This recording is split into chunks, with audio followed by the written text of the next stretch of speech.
Okay, well, good afternoon, everyone, and welcome to another week of Advocacy Arena Good Trouble Chats. So glad that you have joined us again this week. I'm looking forward to another wonderful conversation today, and want to go ahead and get started. And I am going to allow fabulous co-host to say hello and to give us some union updates, and then we'll kind of get into the crust of our conversation, leaning around the title "Resilience and Resistance," of which we're going to need to have both. So, without further ado, I am turning the mic over to my fabulous co host, Soul Sister. So, how are you today? I'm doing well. I hope you're doing well. I am happy to be here on another Monday here in Advocacy Arena. April is going by quickly, but the issues just keep piling on. I want people to turn their attention to some of the points that were brought up at the end of last week's space when we're talking about fascism, which we talk about it every week. But one thing that I wrote down was greed leads to fascism. And we know this. And one of the ways that we hold this back, we hold fascism back and preserve, excuse me, our democracy and the rights of all people and protecting working people is the union. Between record contract wins on wages and healthcare and job security, under Sean Fain, the UAW is leading the way to organizing the working people in the South. He's blunt, he's no nonsense, and has been both determined and energizing the union and those who want to be part of a union workforce. He's a proven leader that makes tough decisions that have gotten results for membership that people thought were impossible. Like, there's no way you can regain the losses from you know, the recession and the auto crisis of 2008, 2009. And he's proven that line of thinking is actually just wrong. This summer, we saw the stand-up strikes, and it was a strike that was orchestrated like none other in this country. Or at least not by the UAW. It had never been seen done that way. And the doubters were all silent, and the ink is all dried, and the workers have won.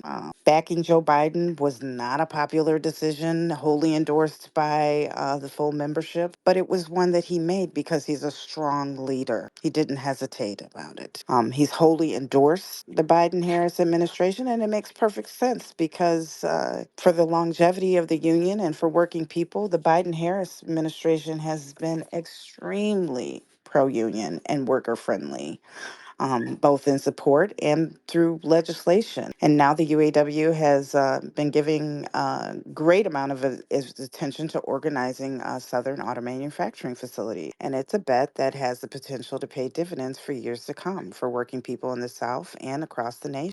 First up for our organizing drive with the UAW is the Chattanooga, Tennessee plant, Volkswagen.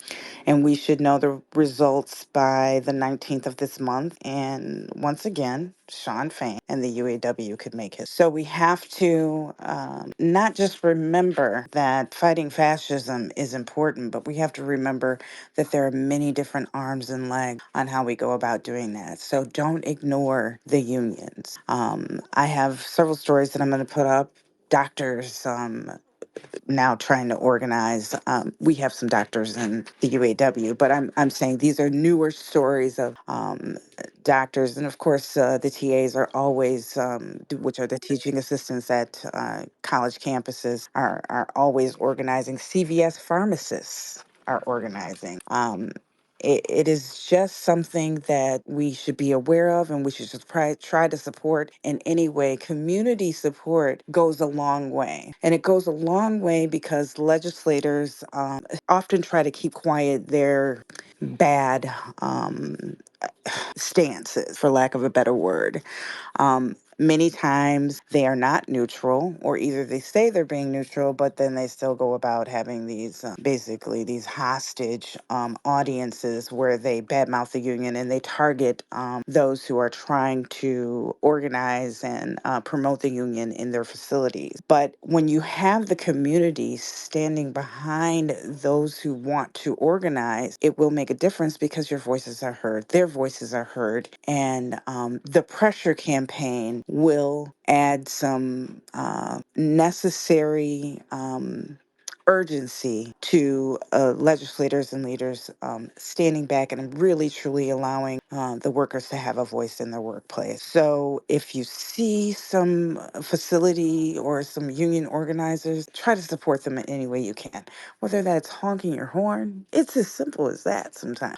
Writing a letter to the editor for your local newspaper, dropping off water, if you see people holding picket signs, or even attending a rally that supports an organizing drive. These are small things, and it is the small things sometimes that make all the difference. And I was so glad last week when one of our people visiting the space, Hi-Fi, made that point again. It's the small symbols of resistance that can go a long, long way.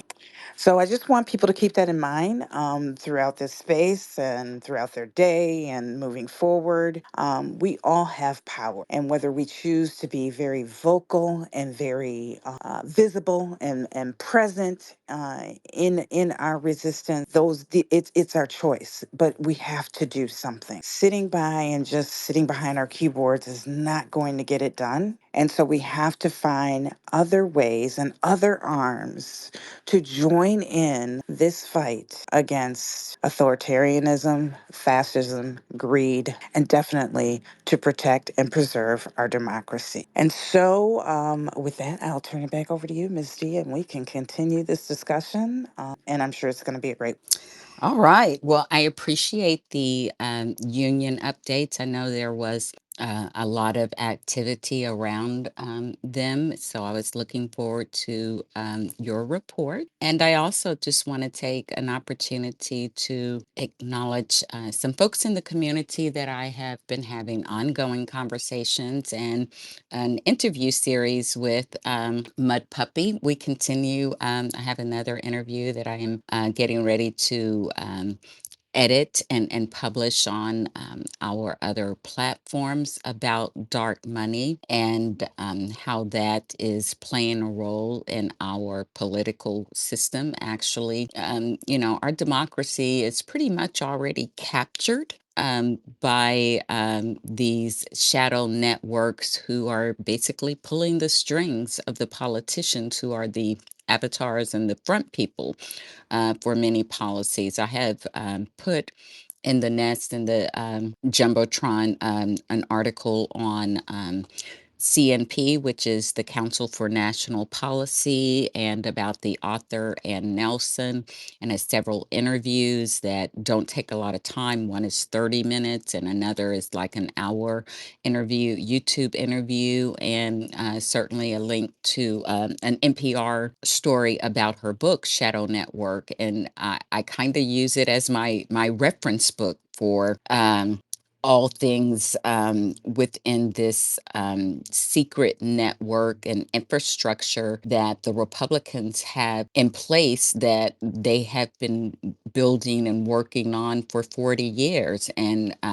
this also includes Project 2025, because we know that's a Heritage Foundation project, but many other people are part of it. And Heritage Foundation is one of the major arms of the Council for National Policy. So I think that it is really important, and that is part of when I say know your foe, because a lot of times when we're in these election seasons, we tend to focus on the candidates and their stances and what they say. And while that is important, it is also really important to understand that many times the stances that they take are not truly their individual stance, but a stance from a greater organization behind them, that is crafting this, that is supporting them, because they will be the voice, the face, and the vote to push these things.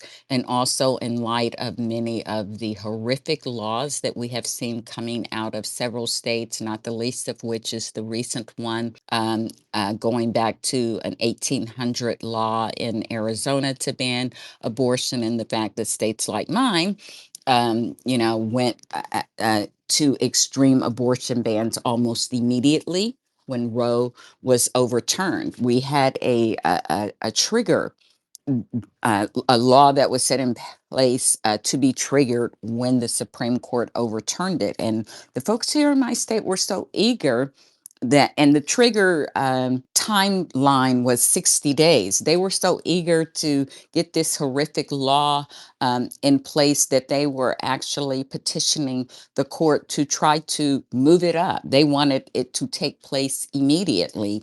And my state is one of the rare ones, like now Arizona, and that is, there are no exceptions. And they don't stop there, because today the activity around our um, legislature is around an extreme law that they just pushed, and they're about to vote on today, and that is arming teachers. And we have a lot of students from some of the major high schools here who have walked out, and they are marching. And if you turn on C-SPAN or some other news channels, you'll probably see that. And what I want to remind people is that, this affects them, their lives. And we also have a legislative body that, because they got a lot of national attention when the Tennessee Three were expelled, and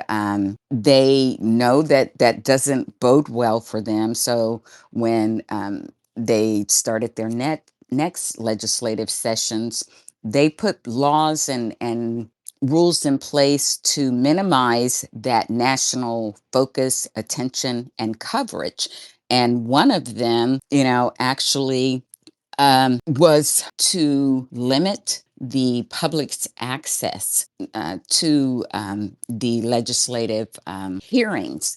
In fact, right now, in this legislative session, people can only attend if they're given a ticket by their lawmaker. And each lawmaker is only given one ticket. The other thing that they did was limit the media access. And they did that in a multitude of ways, one of which was putting trash cans, like the big ones, the big dumpsters, in what was traditionally the parking lot.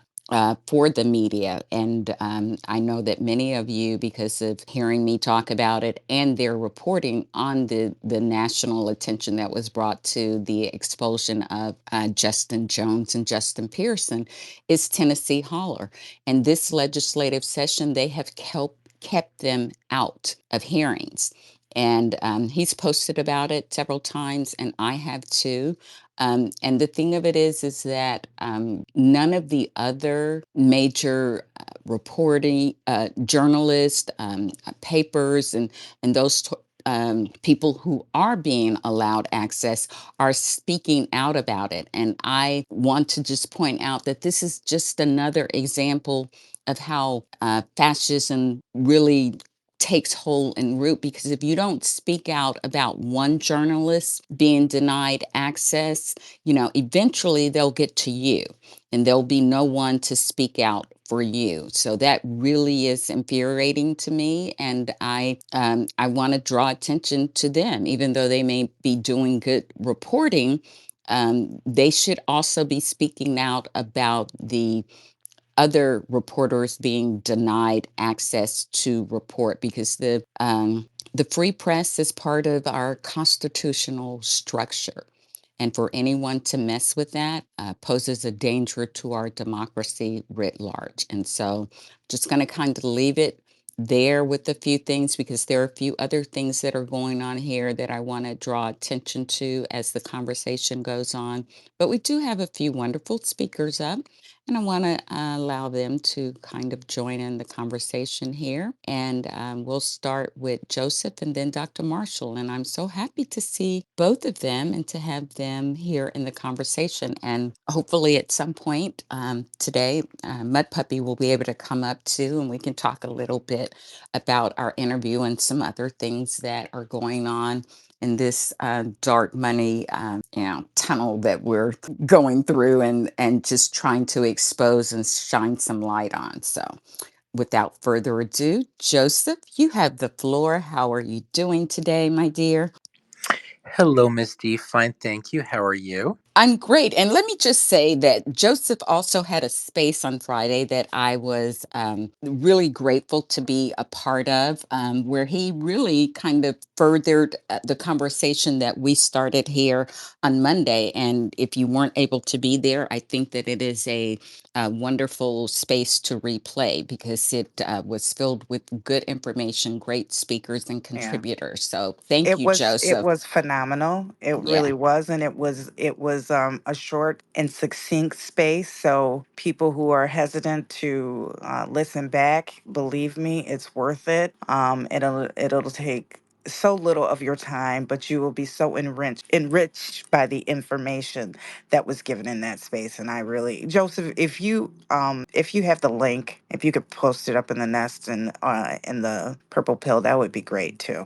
I sure will, soul sister, and thank you both for your kind words, and thank you both for coming. It really was a wonderful conversation, and I have a feeling that we're probably going to need to continue it at some point because this topic isn't going away, and I feel like there's so many examples from history that we can point out. And even like over the weekend, I was just seeing like more evidence of some of the things that I refer to in this space. So definitely, I think at some point, as time permits for me, I probably will have to have regarding. But thank you for inviting me up, Ms. D. You caught me right at the right moment. I'm kind of like taking a small break in between tasks this morning, so you caught me just at the right time. So I will start with my usual Western states update. As we know, Arizona was front and center in the news last week about that archaic abortion law.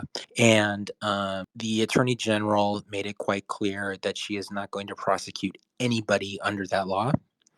And also, the governor issued an executive order that prohibits all 15 county attorneys from prosecuting anybody under that law. They are going to use all legal aspects at their disposal to make sure that this law cannot be enforced because it is absolutely archaic. I mean, this law was enforced in 1864, and Arizona didn't become a state until 1912. So just think about that. I was thinking about in regards to like my ancestry. I mean, that was enacted in 1864, and the earliest known record I have of any ancestors arrived this country was in 1911 when my paternal grandfather's father arrived in the U.S. So I mean that's a long time for such an archaic law to be on the books. And there is a ballot measure that is going to be voted on in November in Arizona about basically enshrining abortion rights into the state constitution. And I have a feeling that's going to be a big motivator because a lot of people in Arizona are mad right now. They are very, very mad.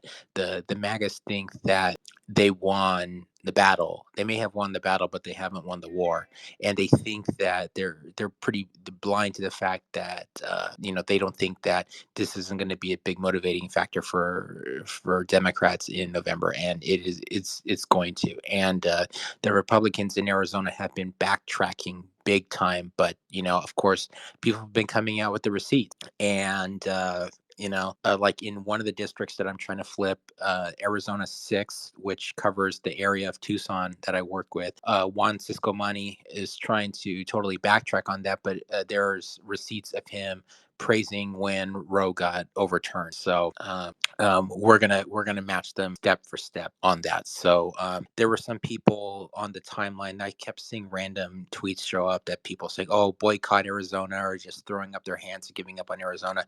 No, do not give up on Arizona. We have a essentially we don't while we don't have a Democratic trifecta, there is the top three offices in the states are a Democrat. The governor, the Secretary of State, and the Attorney General are all Democrats. The state has been turning purple recent years. The president wanted in 2022. Mark Kelly won a full term in the Senate. So just now is not the time to give up on Arizona, and I refuse to engage anybody that has that attitude, that is not going to roll up their sleeves and try and help the situation.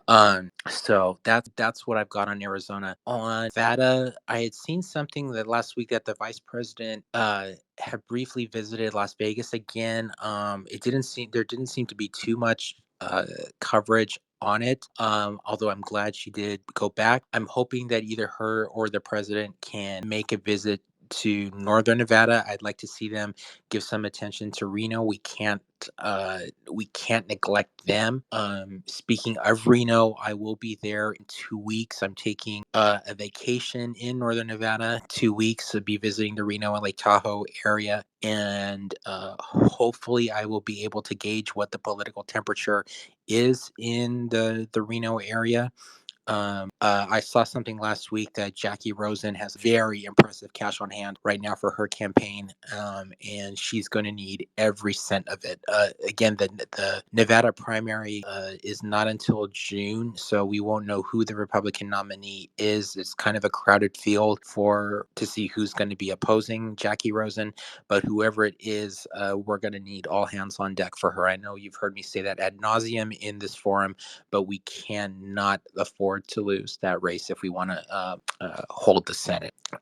Also, Ms. D, you were kind of mentioned something about the power of the press. I do want to mention kind of another failure of the Fourth Estate. A few days ago, I was talking to my mom, and we were talking about some of the news stuff, and we're talking primarily about the abortion law in Arizona. And she said, "Oh, I hope that," we're talking a little bit about the vice president. She says, "Oh, I hope that she really makes this an issue and all that." I said, "Mom, she already is. Like, she is at the forefront of this. The president has her at the forefront of this issue." She's like, "Yeah, I hope she, goes around and just talks about this." I said, "Mom, she already is." So this is a failure of the Fourth Estate to report on what the vice president is doing, because my mom is not on any social. She's a boomer. Like I said, not on any social media.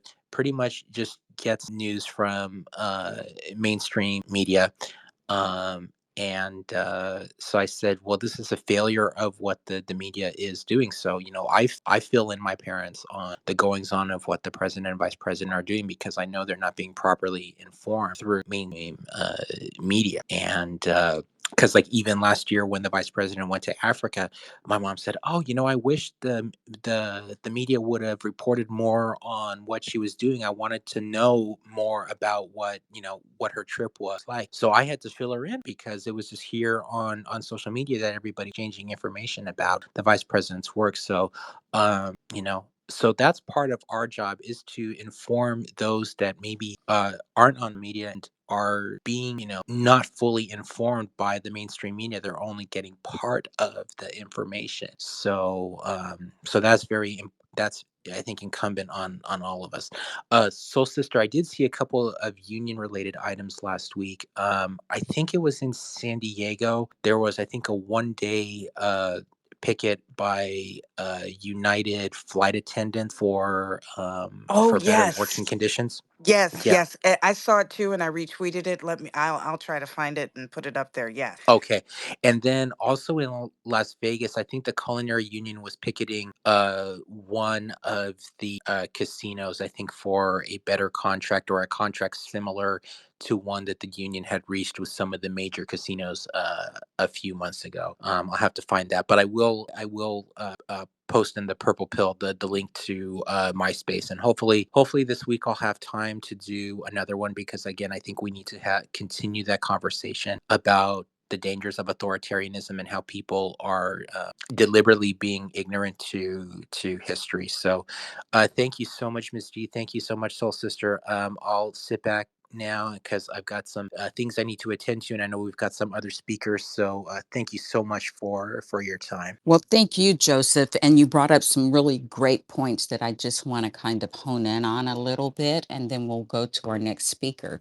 One was you talking about people just saying boycott Arizona. And this, to me is kind of like how people have gotten this social media habit of, when bad things happen in certain areas, boycott that area. Sometimes maybe that is a good strategy, or just saying you should have voted, or people should vote, or writing off states like mine, where we are a trifecta, GOP trifecta. And it is important that people not just say, well, okay, it's over, because, states are blue until they're not, or red until they're not. I always point to Michigan as a great example of that. And there are others as well. And it is so important that we understand as citizens that we have to continue to fight. Even if sometimes it seems like a losing battle, so to speak, in certain areas, which brings me to an organization that I am part of now, Blue Tennessee, on the advisory board, because, when these states go unchecked, and these, legislatures, they are unchallenged. No one opposes them. They are allowed to be as extreme as they want and can be. But what happens is when a challenger enters the ring, it forces them, one, to have more accountability. They have to address the public and speak to them about their stance, whereas they may not if there is no challenger. And it forces more transparency. And again, the reminder that many times, our success is not garnered overnight in one fight, one election. These things often come about through incremental work. And so we have to always understand the importance of a continued work, even sometimes in what may seem like losing battles, so to speak. As Madam VP says, when we fight, we win. And sometimes it is not just the battle. We may be losing a battle, but it's toward a bigger win for the war or the democracy. Because at this time, this is truly what our fight is about. It is not about Democrats and Republicans. This is about democracy versus autocracy. So I appreciate you bringing that up and pushing back on people who talk about that. And I also appreciate you pointing out that, your parents are boomers, as am I, and Mud Puppy and I touched on this in our conversation. And so it is important for us to be able to take these conversations to those who are not being served well by the mainstream media to talk about it, which is why I keep talking so much about the history of fascism and authoritarianism, and how we are actually in the midst of that today. And a lot of the players that are involved, this basically a shadow network government that we have that is controlling much of our democracy, that has been captured by them. Organizations like the Council for National Policy, and they're kind of like the big umbrella under which many of these organizations fall, like the Heritage Foundation and ALEC. And so I have something in the nest about, the Council for National Policy, or CNP, and about ALEC, but there are others, and we have to keep having these conversations so that we continue to inform people who the mainstream media may not be informing in the way that they should. And that takes me to another article that I put up there. And this one is from Heidi Kutta, who is a investigative journalist who does a lot of this great work around these issues and things. And she republished an article written by a Mr. Carter, and he talks about his personal experience of trying to write a story for the New York Times and get them to publish it. And he kept getting turned away and put down. And it was in part because of one of the reporters' girlfriend actually having connections to these organizations, and a conversion of sorts. So there are many reasons and ways in which the media is not serving us, and sometimes it's very intentional. And we need to, again, just put on our hats and, our shields for, as citizen journalists, to do the work that they are refusing to do. So I appreciate you sparking both of those points of important points in our conversation today. And so with that, uh, did you want to say something, so sister? Actually, I did. I just wanted to, since we're talking about, it's a perfect opportunity for me to talk about a local race that I hold near and dear. I did post up in the nest the latest tweet from Royce Kennebrew, who is running for Michigan's District 12. And because we're talking about accountability, and because we're talking about meeting the voters where they are, he attended a district meeting on Saturday and was able to ask the question to the current congressional member, Rashid Tlaib, which she did not answer, which was basically he wanted to hear her denounce, as we all want to hear her denounce, the despicable threats that were chanted at a rally recently in Dearborn, which is part of District 12. And she did not take the opportunity to show that leadership. And it's just another failure. I just really wanted to highlight it. I think that we have to make sure that we're supporting candidates who are supporting the issues that we hold near and dear.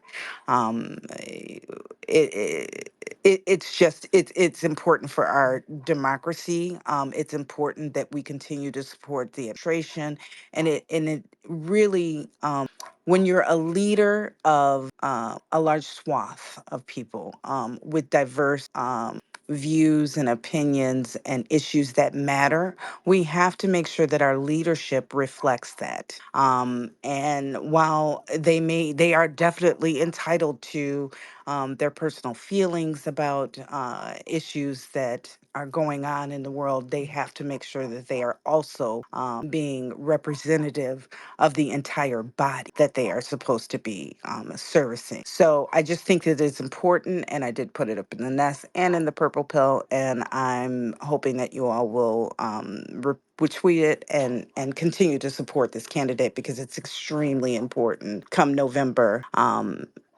That we have people in place that will be working with the organization and the policies, rather, of Biden Harris, versus being a thorn, or being a roadblock in progressive legislation that will benefit everyone involved, or the entire country, basically. So there you have it. That's my spiel. And if I get the opportunity to mention it again, I'm sure I would. But I just really wanted to point that out for the people in the space right now. Yes, and thank you. And we appreciate Roy having the courage to challenge her. I think it is very important, and we need to do all that we can to support him and candidates like him. who are running in tough uphill races that may not be getting a lot of media attention because they don't deem it significant or a winnable race. But nonetheless, these are important races, because the thing of it is that when it's important, like in a state like mine, which is basically Republican controlled, some of that control came about because they were not challenged in the last election. We have 99 districts, 44 were unopposed. That is not the case now. So I'm very happy to, say that people have gotten motivated, and it is important. I know Tennessee, a lot of people think, well, Tennessee, why should we put a lot of focus or, attention on these races or the state, because they're going to be able to do whatever they want to do. Well, yes, if that's your attitude, absolutely. But what people don't maybe connect the dot is that a lot of their laws are being churned out in these places like Alec. And so, they're doing it here and doing it in Arizona and Florida and Texas. And while, it may be happening here now, could be coming to your state or a state near you. So it is really, really important that we continue to shine a light and to be active and involved, even in tough races or ones that we deem unwinnable. So thank you and Royce for the work that you are doing to challenge her. And with that, we're going to go next to Dr. Marshall, then Wilson, and True Words. Haven't seen you in a while, Guy. I'm so glad to have you here. And then Near. And I'm so thrilled that he is in a good place today, because I know it's tough. What's happening there in Israel. And I'm so glad to have you here and that you feel well enough to come up to join us in the conversation. So, with that, we'll continue with the speakers, starting with Dr. Marshall.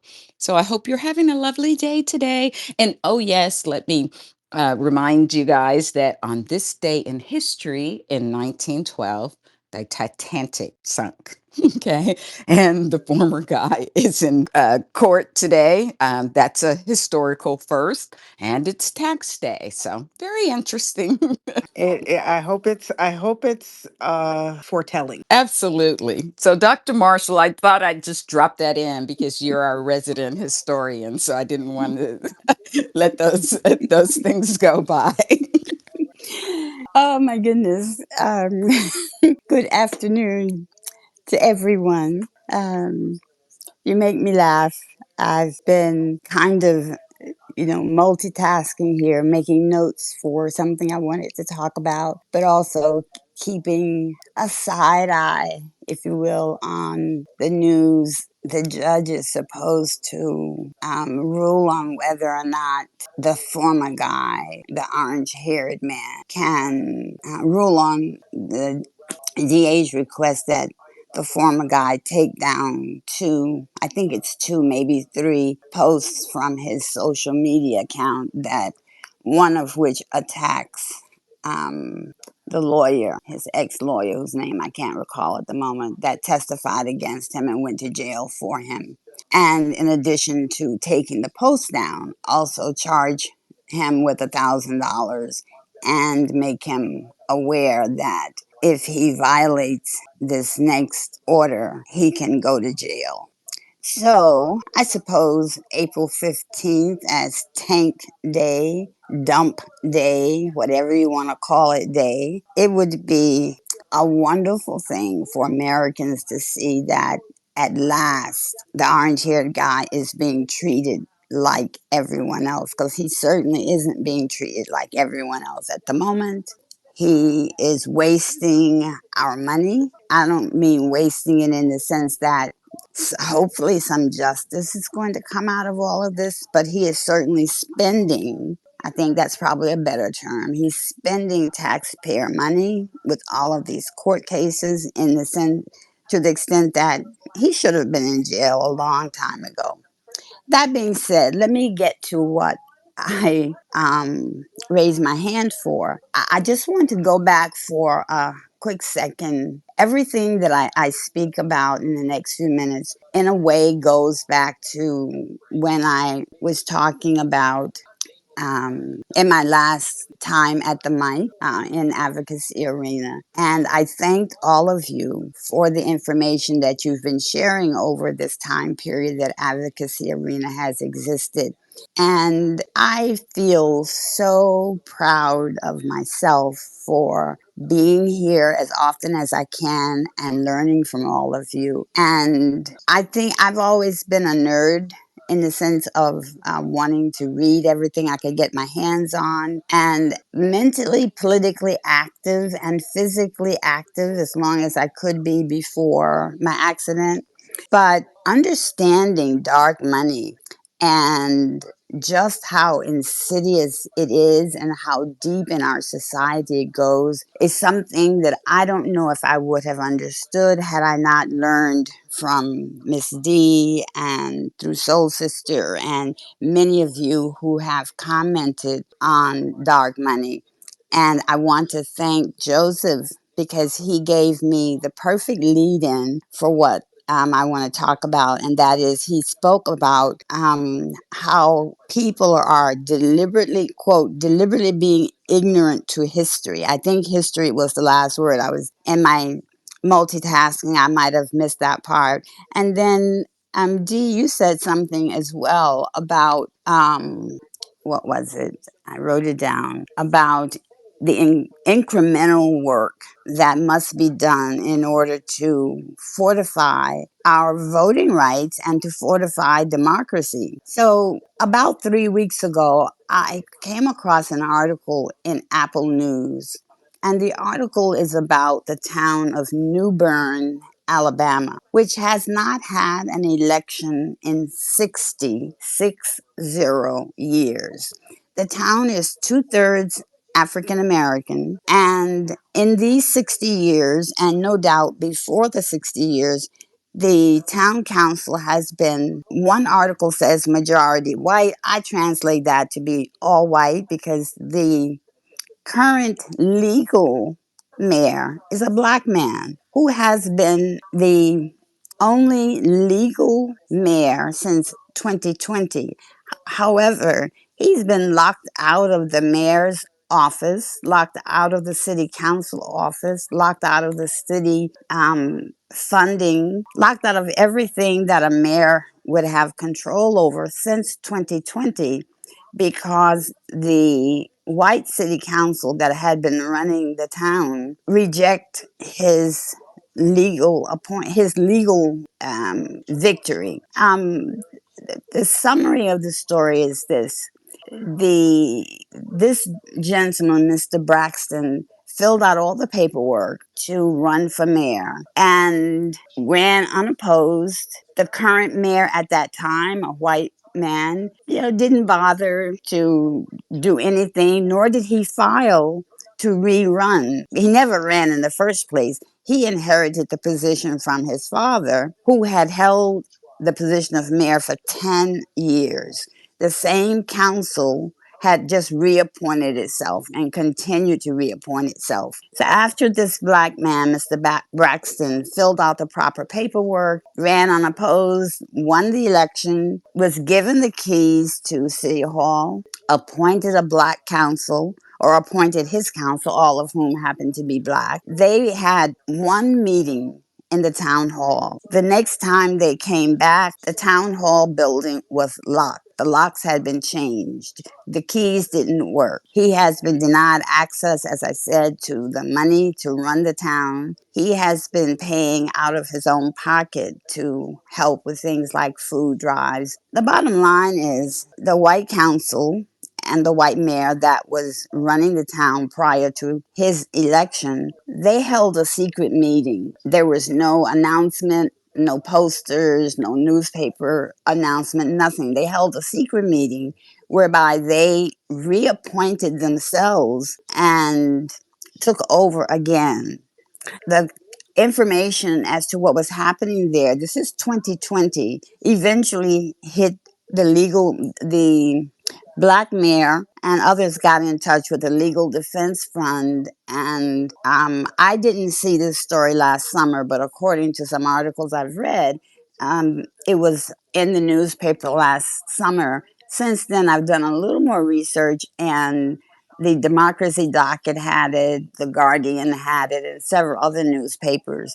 As late as March of 2024, they are still in court back and forth. The legal appointed mayor is still trying to get access to his job, to his legally, constitutionally appointed position. And it's incredible. I mean, I can hardly believe for 60 long years, this town of 122 people, two-thirds of whom are black, have not had one single election.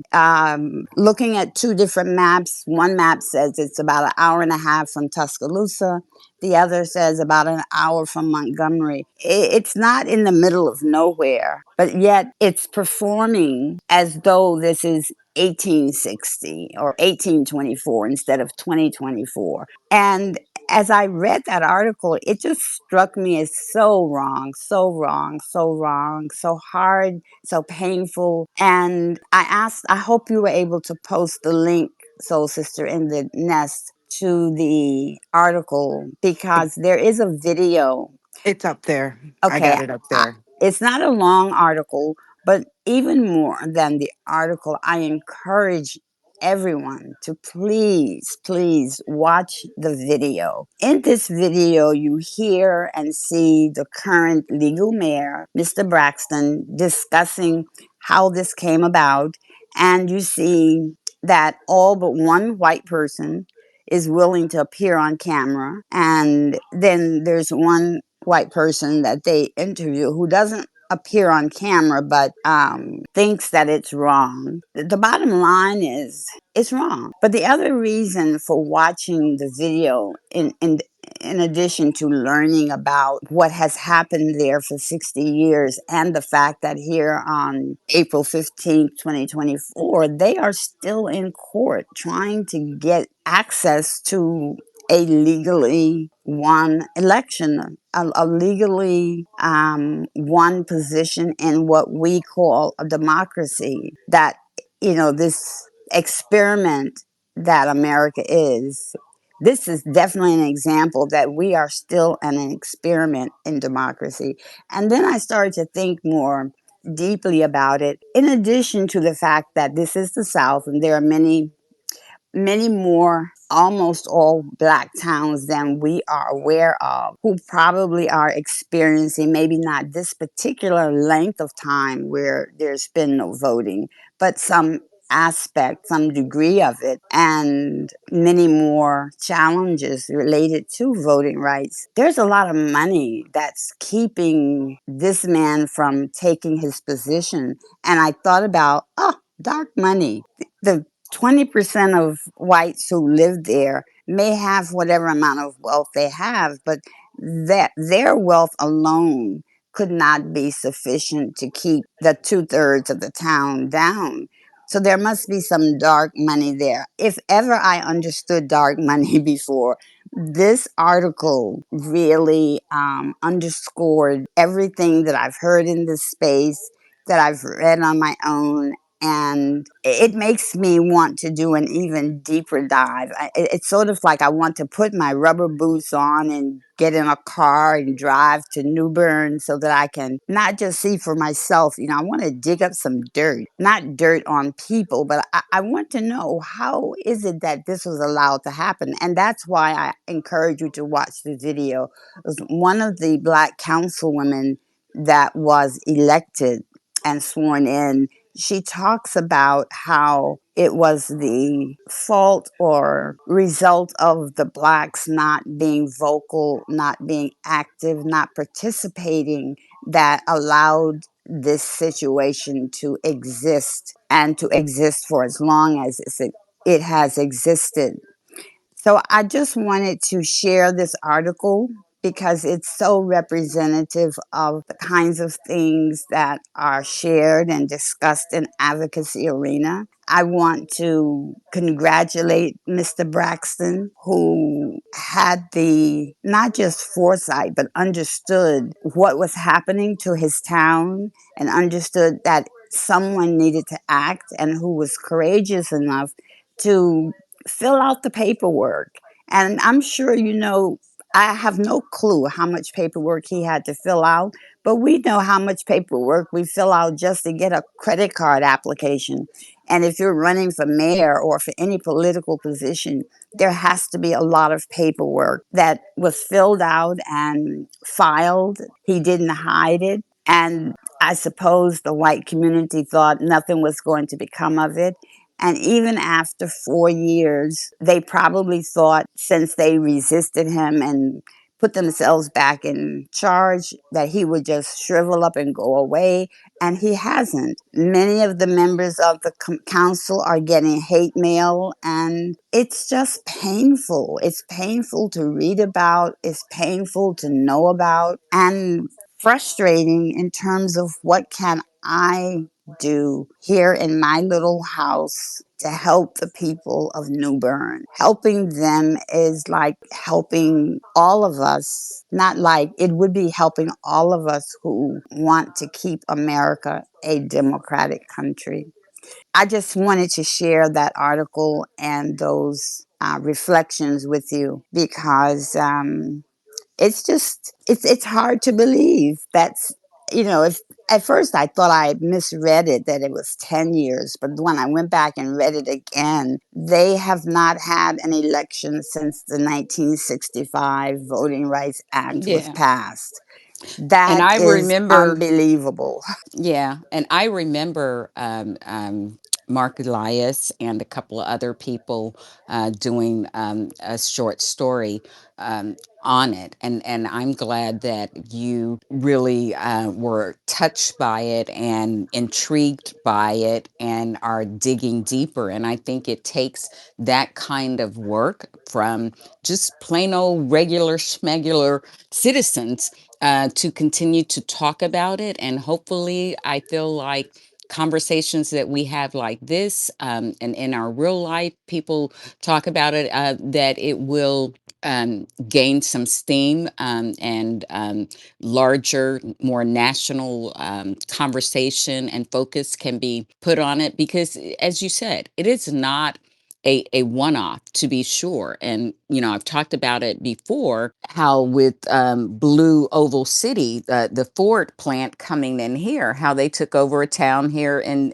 Tennessee, Mason, which is a black um, an incorporated town, that the comptroller took over under the guise of funds mismanagement or whatever. But, they met all of the requirements that they needed to, and they still are not really releasing them. And they just recently did the same thing with an HBCU, a land grant HBCU university here, TSU, which I've talked about. So it's important for us to um, note these instances of anti democratic behavior that exist in different places, small though they may be. Because they can be and are often replicated. And until a spotlight is shown on them, they're able to kind of work in darkness without any attention and continue. And I feel the beginning of change is a spotlight being shown on them. So I am glad that you are, choosing to spotlight the atrocity that is going on there. Well, the last thing I want to say too is that it reinforces what the Republican Party and the conservatives are doing, in that you start with this tiny little town, and it's more than just voting down ballot.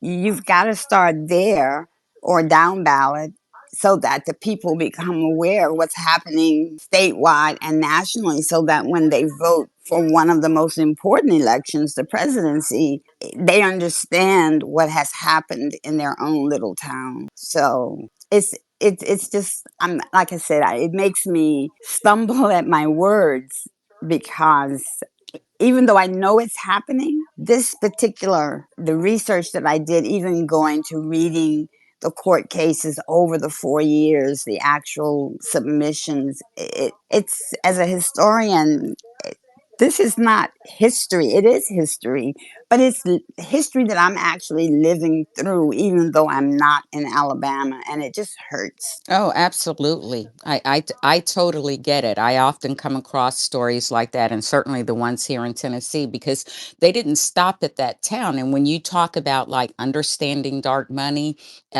and I will help join you in your efforts to put some focus there and to do a little digging, because not only did they try to take over the town of Mason, but there are actual groups. That have formed in the form of 501c3s with certain agendas that are actually trying to roll back environmental protections and laws here in West Tennessee to make way for developments that will are looking to benefit from Ford moving in here. Also, they're trying to take over. I talked about this, some time back, and I'll, maybe start talking about it a little more often.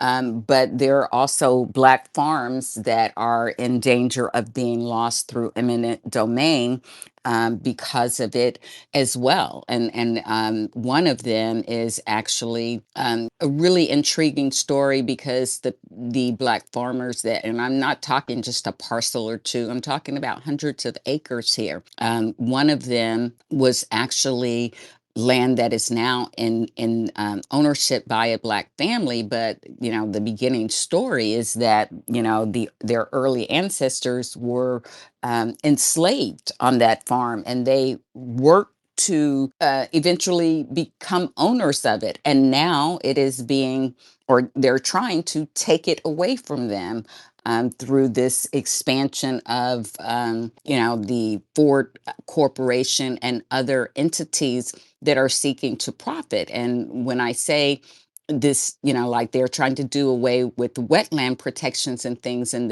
there are organizations that were created to get the legislative body to side with them, upholding or creating laws to help them with their agenda.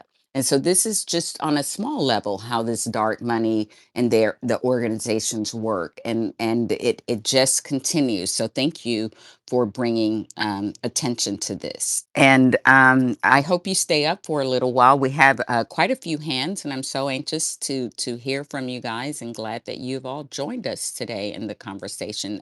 Dr. Marshall, did you want to have a closing thought?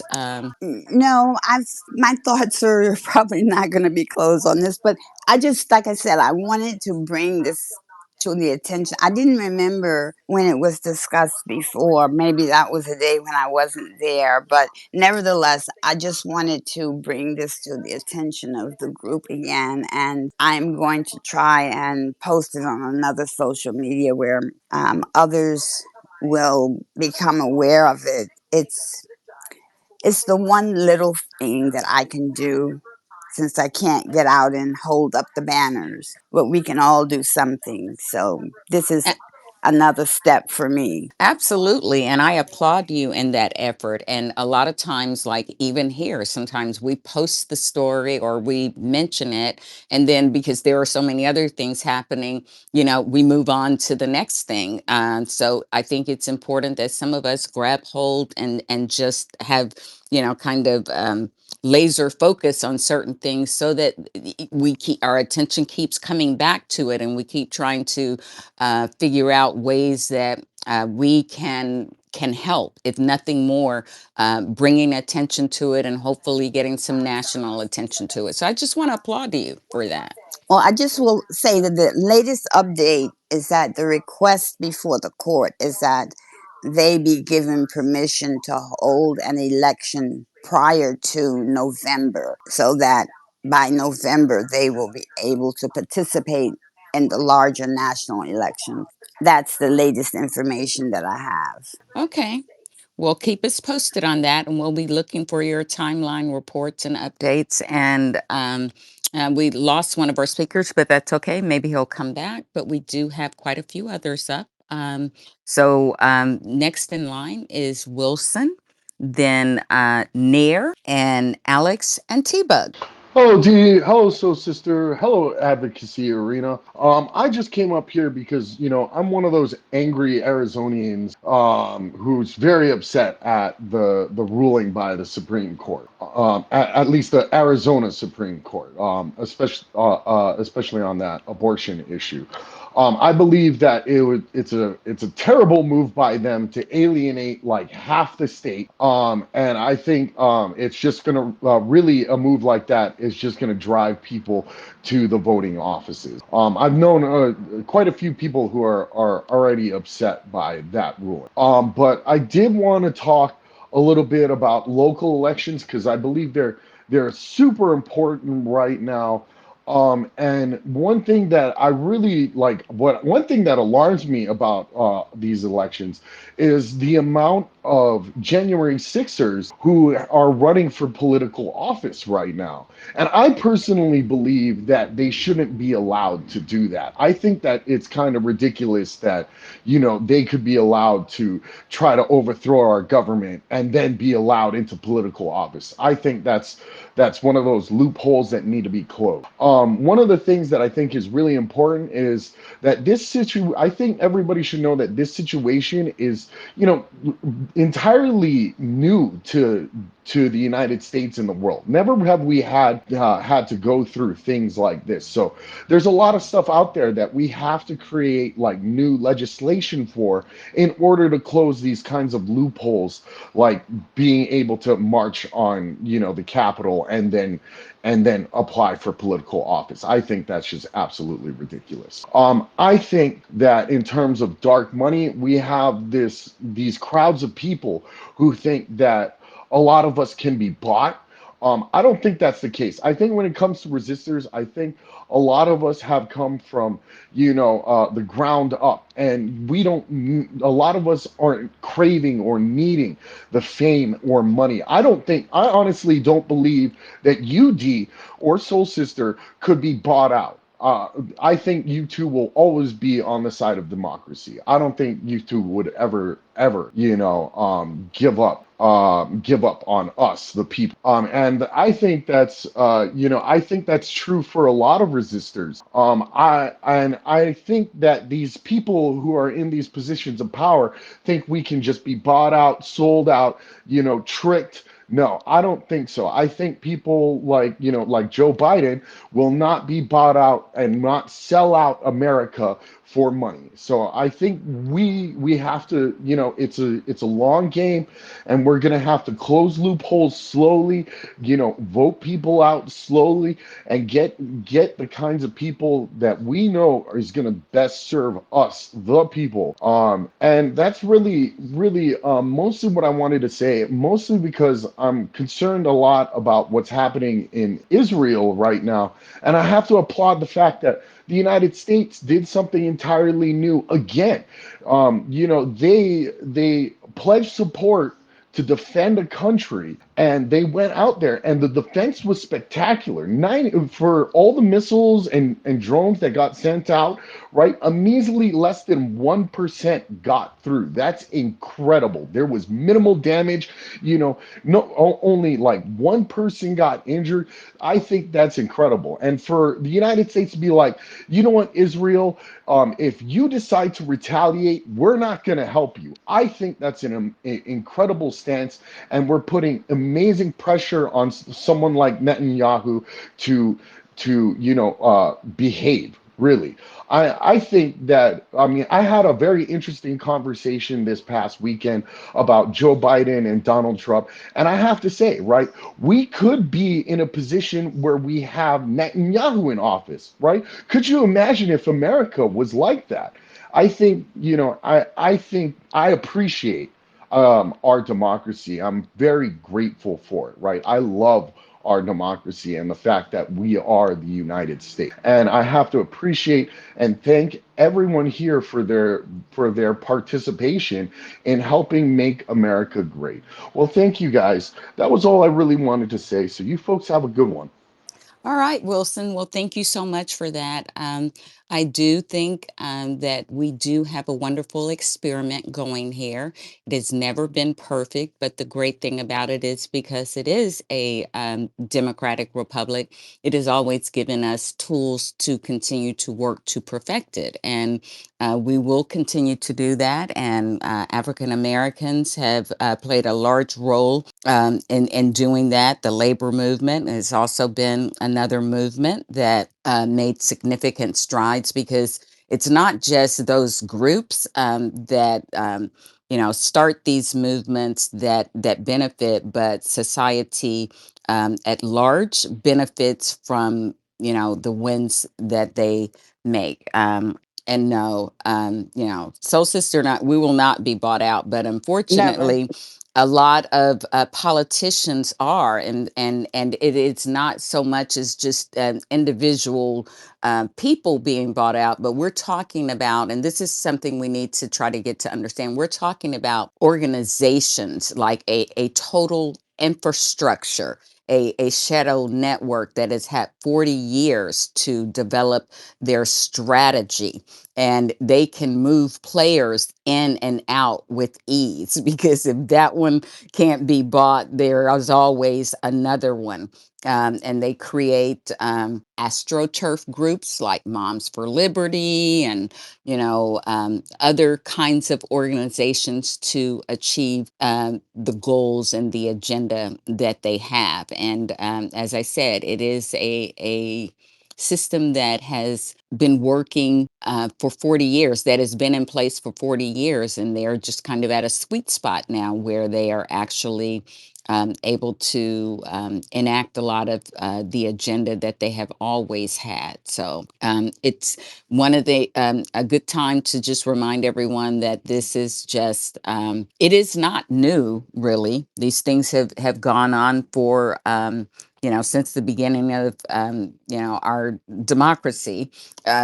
And at different times in our society, you had organizations like the United Daughters of the Confederacy working to push their lost cause agenda and other things. Sometimes they're more successful and more active than others. And I think that when we assume that everything is going okay and that we can just kind of rest on our laurels and expect things to run on automatic like our democracy is when we run into trouble. So again, the efforts that I attempt here is to just get people out of that mindset, that to really get people in the mindset that we really have to be engaged and informed citizens all the time. And every generation is faced with a new cause that they have to fight. And it is important that we all rise to the challenge of our generation,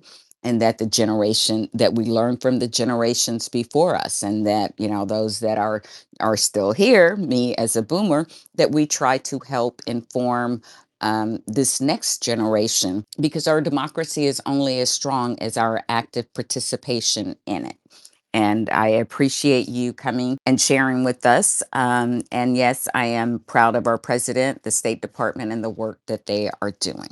So next, we're going to go to Near, then Alex, and T-Bug, and Carrie. Hi, everybody. Wow. I don't know where to start, but I do want to say, Wilson, that some of the information you're saying it's not the right information, so I'm not to argue. But yes, like you guys heard in the last couple hours, Netanyahu and Biden did talk with Biden talked with other people from other government like the UK and every I cannot mention because it's recorded, but yes, Netanyahu will go and attack right now. I am not going to take side about it, but I will tell you Netanyahu stepped down and the war did not start in October 7. The war started when we lost our democracy, not the first time I'm saying space. The minute that Netanyahu got re-elected, then we lost our democracy. And this is one of the results of losing a democracy. When you have fanatic, horrible people taking over a country that we have no control anymore, and we can go up and down, jump on the street, and we just realized today that even if you do the math, even if we do want him out, it doesn't matter. He's going to be re-elected. He will still have his 64 strong vote, people with him, and it's going to be a pretty tough. And yes, Trump and Netanyahu, they are just alike. They both should wear orange. I don't know. I'm not sure what they wear in jail here in Israel, what color, but if it is orange, they should both wear the orange. But the reason I came up for a couple of reasons, because I hear a lot of people talk. People need to realize that democracy, and all what I'm going to speak about, and I think Soul Sister and Dee, everybody, we all agree on that we need to put our sleeves up, like the doctor said, and we need to take and not stop. And it kind of killed me when inside my heart when somebody said, well, giving up. We're not giving up on any state, on any city. We're not giving up anywhere. Every vote counts. And I don't care if it's in Arizona or it's in Tennessee. We are all American people. We all together everywhere. It doesn't matter how small or how big is the town. We have to remember that every single vote counts, number one. And number two, that the price that we are going to pay if we are not going to win, and I'm going to tell you right now, we are going to win. In my eyes, it is nowhere we are not going to win. But I will say that we cannot take it because I want to make sure that we really remember that the next 7 months, it's about us acting as Democrats, looking like Democrats. And what does Democrats mean? You know what Democrats mean? Accepting human rights. Soul Sister, I love every time she talk about the union. This is what it's about: protecting every American citizen. Doesn't matter what religion, what color.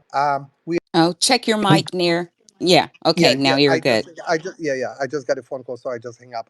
So I do want to say that we really need to remember we are more good people in America, and I don't want the mistake that happened in Israel, because we, the Democrat in Israel, before the election, was talking, oh, we're for sure, Benjamin Netanyahu is not going to win, and we were too easy. Now, oh, it's going to be okay. Well, this is the result. We are in the middle of a war.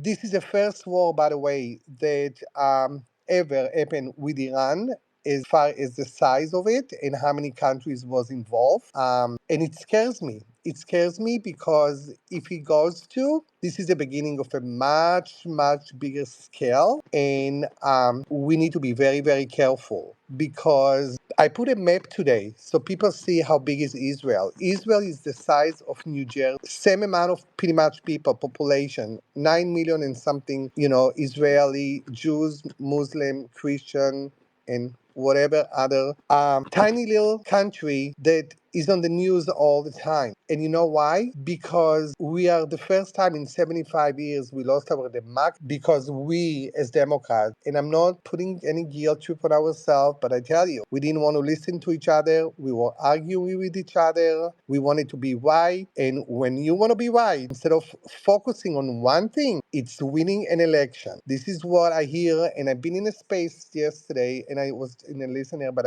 they didn't see me. I don't know how you say it. And, I didn't want to be involved. And I was like thinking to myself, if we're going to fight between ourselves right now, it is not going to work. Right now, it's not about we want to be right. Right now, we want to win an election. We have a president that we need to be so proud of. And what Wilson said a few minutes ago about what's happened 2 days ago in Israel. Yes, the American soldiers, the Air Force, the president, they are here to protect the democracy of the Middle East, because I do want to remind you that even that we lost the democracy for hours, we are still the only democracy country in the Middle East. So if I'm a gay man, if I go to Palestine or any country, I'll be shot to death head or throwing off the roof. And people know that I want peace now, but I still have to be realistic and remember that I cannot go to any other country around me and be me. Because being me, it's illegal in every country around where I live right now. And it will be in Israel soon too, by the way, if we keep this government, because they're not any better.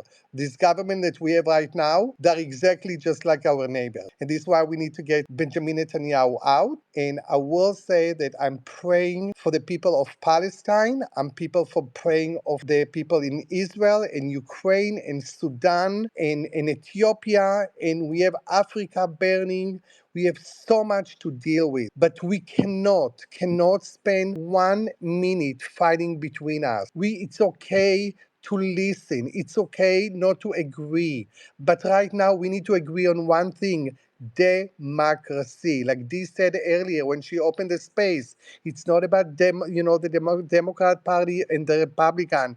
It's about keeping our freedom, keeping our democracy, our voices, our lifestyle. The minute we are going to lose the democracy, we are going to look like Israel. That we are going to be in jail and get arrested. We're going to have a police that will decide who to shoot and who not to shoot, if they like you or not. And I'm telling you right now, I'm begging you, you guys, we need to remember one thing, and it's only one word: democracy. Nothing else matters right now.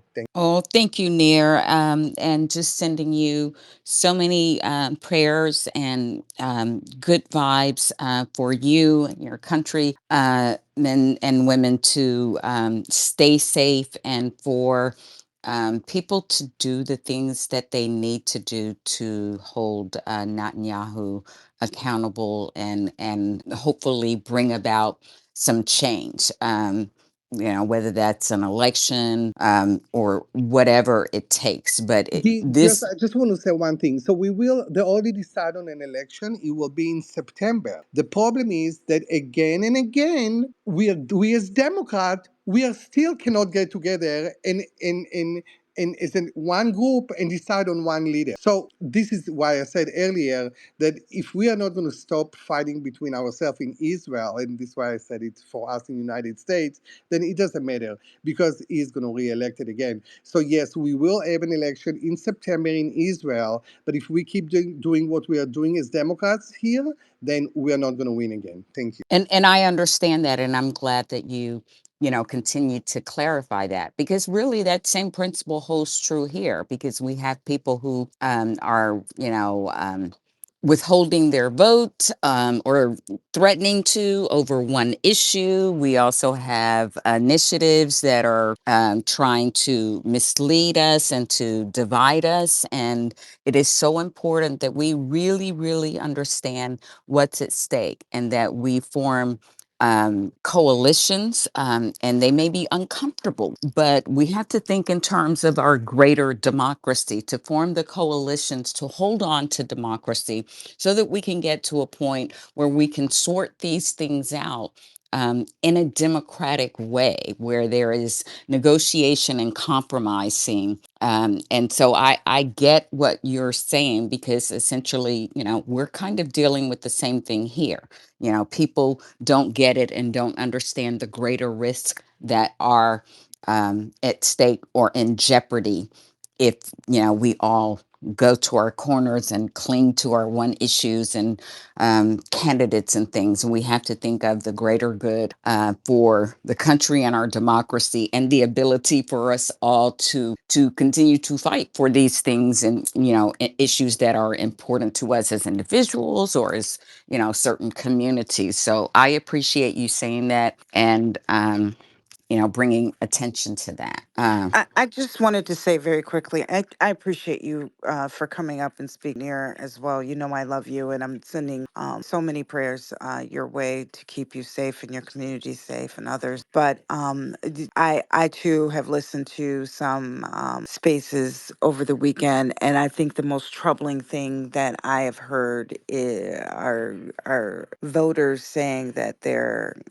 vote might be for sale, because If the vote is for sale, then their principles are already compromised. And if it's for sale, that means that somebody can tell them whatever they want. And as long as they're getting whatever they see as payment, whatever that for sale means to them, and they can just say whatever they want to.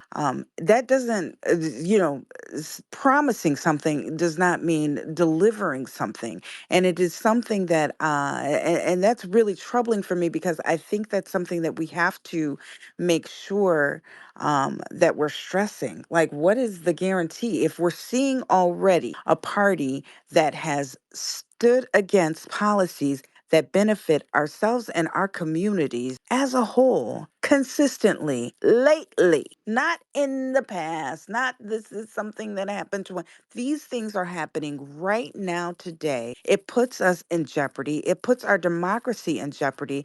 And I really don't think people are believing that there is a danger. I think they are counting on somebody delivering what they claim they're promising, but also that there are agencies in place that will hold back a lot of the oppression when we see these same agencies being underfunded and sometimes defunded completely.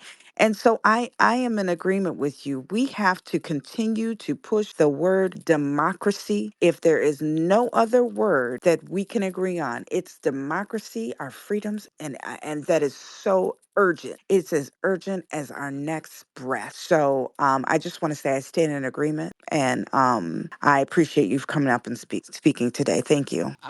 I second that, and yes, it is just that urgent. So, sister, as our next breath, because whether or not the kind of democracy we have will depend on the quality of air that we may be subject to with certain people in Exactly. charge, because some people don't care about the quality of air, water, or anything else around us. So. Thank you for saying that. And up next, speaking of air, we have one of our climate activists, another, because Wilson is one too, here in the conversation. So glad to have you here, Alex. You're next. Then T-Bug, Carrie, and EC the third. Thank you, Dee, so much, and Soul Sister. I popped up here to speak about what I've heard from Dr. Marshall. Is really why I popped up. But I do want to say I'm a climate environmental activist, and a lot of why I am is because I'm getting traction. It's working for me. I'm good at it. I'm helping the environmentalists, the Green Corps, and that is my regular routine. And certainly Wilson and Near are absolutely two of my favorite people in the whole world, really, beyond this platform. I respect both of them so much as honest, cool, intelligent people, etc. And if I wasn't doing ecology, environment, and climate, I'd be so tempted to just join right on the democracy activist bandwagon. And I'm actually qualified for that. Whereas environmentalism, I'm really not qualified. It's just a good niche for me. But as you know, I had a Greek mother from 100% Greek, and then they're so proud of democracy and their political thought. And then my American side is American revolutionary, bringing the democracy here in the first place. Generals. One of my forefathers was a general in Washington's Army, Andrew Ward. Of course, Nathan Hale and his brother Enoch Hale, they were right here in New England fighting for democracy, right in the 18th century. As Dr. Marshall's a historian, and I come from a historic family, senators, secretaries of states, the first PhD in America, the first daily newspaper in Boston, the inventor of the editorial, you name it, Helen Keller, the first American saint, they're all in my family. Harriet Beecher Stowe is a great great aunt of mine. And as Maung Zarni says, my relatives have so many museums, they're destroying the environment all by themselves. So I actually am qualified for democracy, where, as I often tell everyone, I have no degree in environmental science. I have not been working in environmental science, but it works for me. That's my day job. I'm having success. I'm having traction. I think it was last week, the last time I heard Dr. Marshall talking about assassinations in the 60s. I was like, this is the best thing I've ever heard on a space. This is living history on a space. This is real. She was talking about how she foretell JFK being killed. It was just blowing me away. Like my jaw just dropped. She was talking about Malcolm X and Martin Luther King and Bobby Kennedy. And later in the week, I was thinking objectively, that sounds like a failed state. When you see all these assassinations, that's like a failed state we had in the '60s with a chaos and everything. But again, Dr. Marshall has just rapidly become one of my favorite speakers on Spaces, and I'm listening to dozens of hours of Spaces all week. There is so much that can be done with history and not political science that we all talk about all day. The politics of the moment, what the heck is going on in the Trump trial? What's happening in Arizona? This Newburn story I didn't know about, so I'll keep that on the agenda. I History is so critical. I do think in the 1990s the world history movement really came upon us. I went to the oldest boys' school in America in New York City in the 70s, and we had these hippie liberal teachers, and they still taught us white male Anglo-Saxon history anyway. Like, they had the best intentions, and we still heard about Abraham Lincoln and George Washington and so on. Like, we've got to have world history. We've got to have history for everybody. We've got to have the ugly, painful, extremely painful history. I think the 1619 movement is a lot bigger than it looks like. The history of everyone, of all the people. I think it's really, really critical. And, I did good in science in the 70s, and math, and math and science seem pretty good. In the modern sciences, everyone's integrating indigenous science and world science and everyone's science. But history was definitely the subject in the 70s that, looking back, just really seemed out of whack. And again, that's why I jumped up to speak, was to just say how much I'm appreciating listening to Dr. Marshall.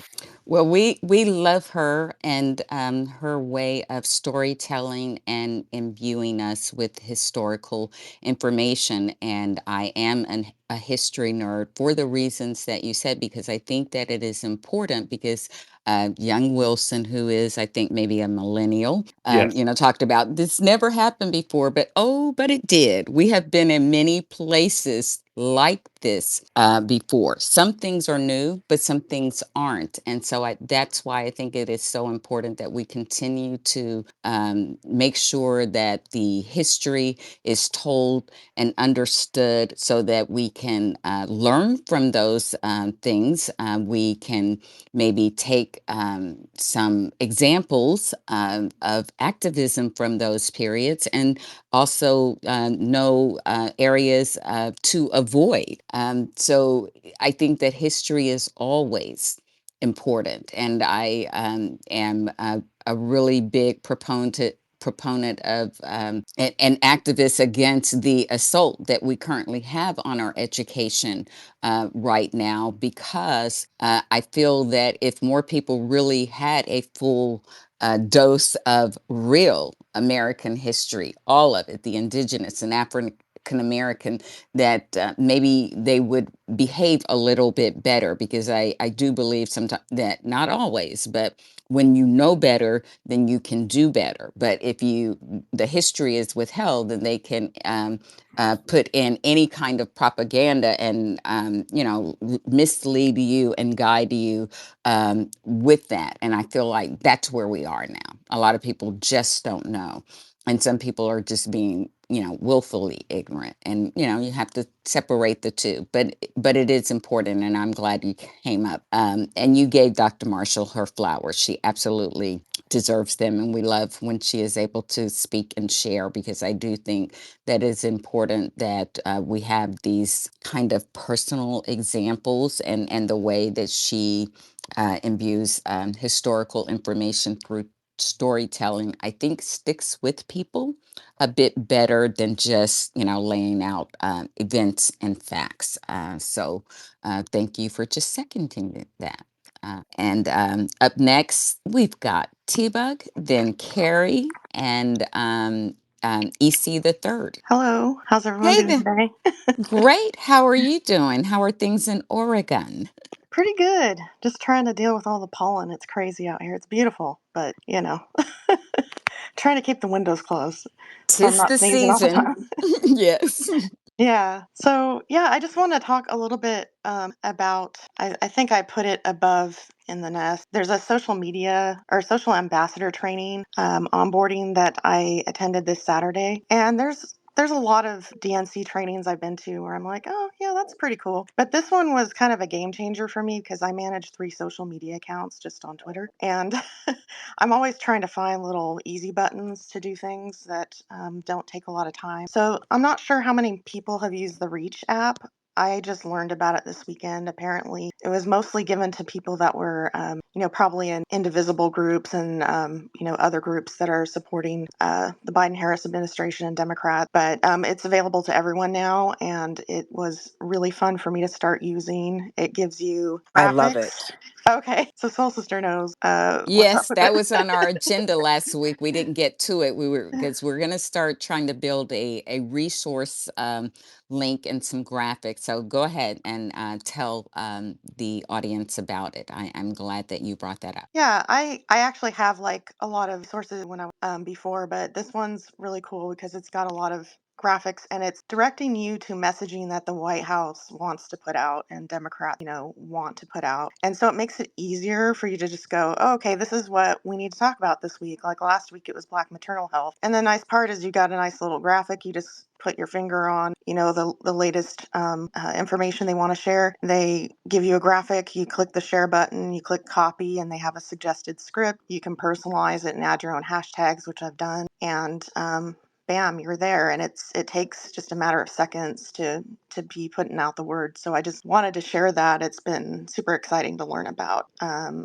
Also, there's a red to blue DCCC list of flippable seats from red to blue, and one of them in my district in Oregon, District 5 is one of those. So I thought, why not amplify all the red to blue candidates? So I have a list and I put that up in the nest if anyone wants to share it. It just makes it easier, plug and play to do that. I also have a true blue list, which is basically everyone that's come to speak in advocacy arena recently, candidates like Lauren Ashley and Royce Kinnebrew and things like that. I've added a couple of LMZs, people that she's promoting, and Joseph, and I'm just looking to add more and more because if I just go in once a day, it takes about 5 minutes to amplify these candidates, and we can all support each other. So I just thought I'd share that. And then state of Oregon politics, just wanted to mention there's a seat open in OR3, which is a blue seat. It has no chance of going red, but it does have a chance of going to a squad member. So Shushila Jayapal, who's Pramila Jayapal's sister, is running for that seat. She just got endorsed last week by Bernie and Ayanna Pressley, or in the last couple weeks, sorry.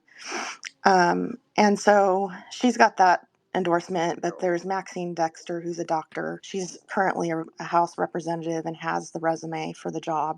She's accomplished a lot of progressive things as well. So I'll be promoting her. She's just an example. And then Janelle Bynum is running for District 5 in Oregon, and that was a seat that went red in 2022 after a progressive candidate ran against an incumbent and primaried him and won and lost the general election. So there's a lot of shady white progressive women that are out to dismiss Janelle Bynum and making posts that are very negative. So I'm taking it upon myself to make sure that I'm promoting her, and just wanted to let everyone know who's been supporting me. I appreciate you coming in and amplifying those posts as well. Well, thank you so very much. Great information. And yes, we want to help you amplify her. And I appreciate you shining a light on how they are trying to tarnish her campaign and her race. And you being there are able to give us a more truthful narrative. And I do think it's great that the DNC has these type of tools and apps now that will help we citizens be more unified in our amplifying their messages, and I think that helps. So I'm glad to see more people using it. I knew about it. I have not used it yet. I've been working on some other things, but I'm glad that it is, being embraced by a lot of people, because I've been hearing more and more people talk about it and using it. So I think any tool that we can have to help us with our messaging, because believe you me, those on the other side, they have their tools and things too. Like, I'm just going to talk a little bit about the dark money folks. They, part of the way that they were so successful, not just in, because what we need to keep in mind is that they don't just work and galvanize around election times. They're always working. They're always working to advance their agenda, or to stop the agenda of, other parties and people. And I will use the example of the Kochs. Here in 2018, they stopped the ballot initiative of the expanding and improving of our public transportation here in Tennessee. And that was done. I mean, people voted against their own interests because of a very targeted campaign instituted by the Americans for Prosperity, which is owned by and funded by the Kochs. And they have a particular app that they have created, which helps to make them very focused in, like, knowing who to target, the voters to target, and the message to give to those voters to solicit the support that they want, or to mislead them, to trip them up. So any and all tools are welcome. And they came up with this data tool, which has been very successful with them,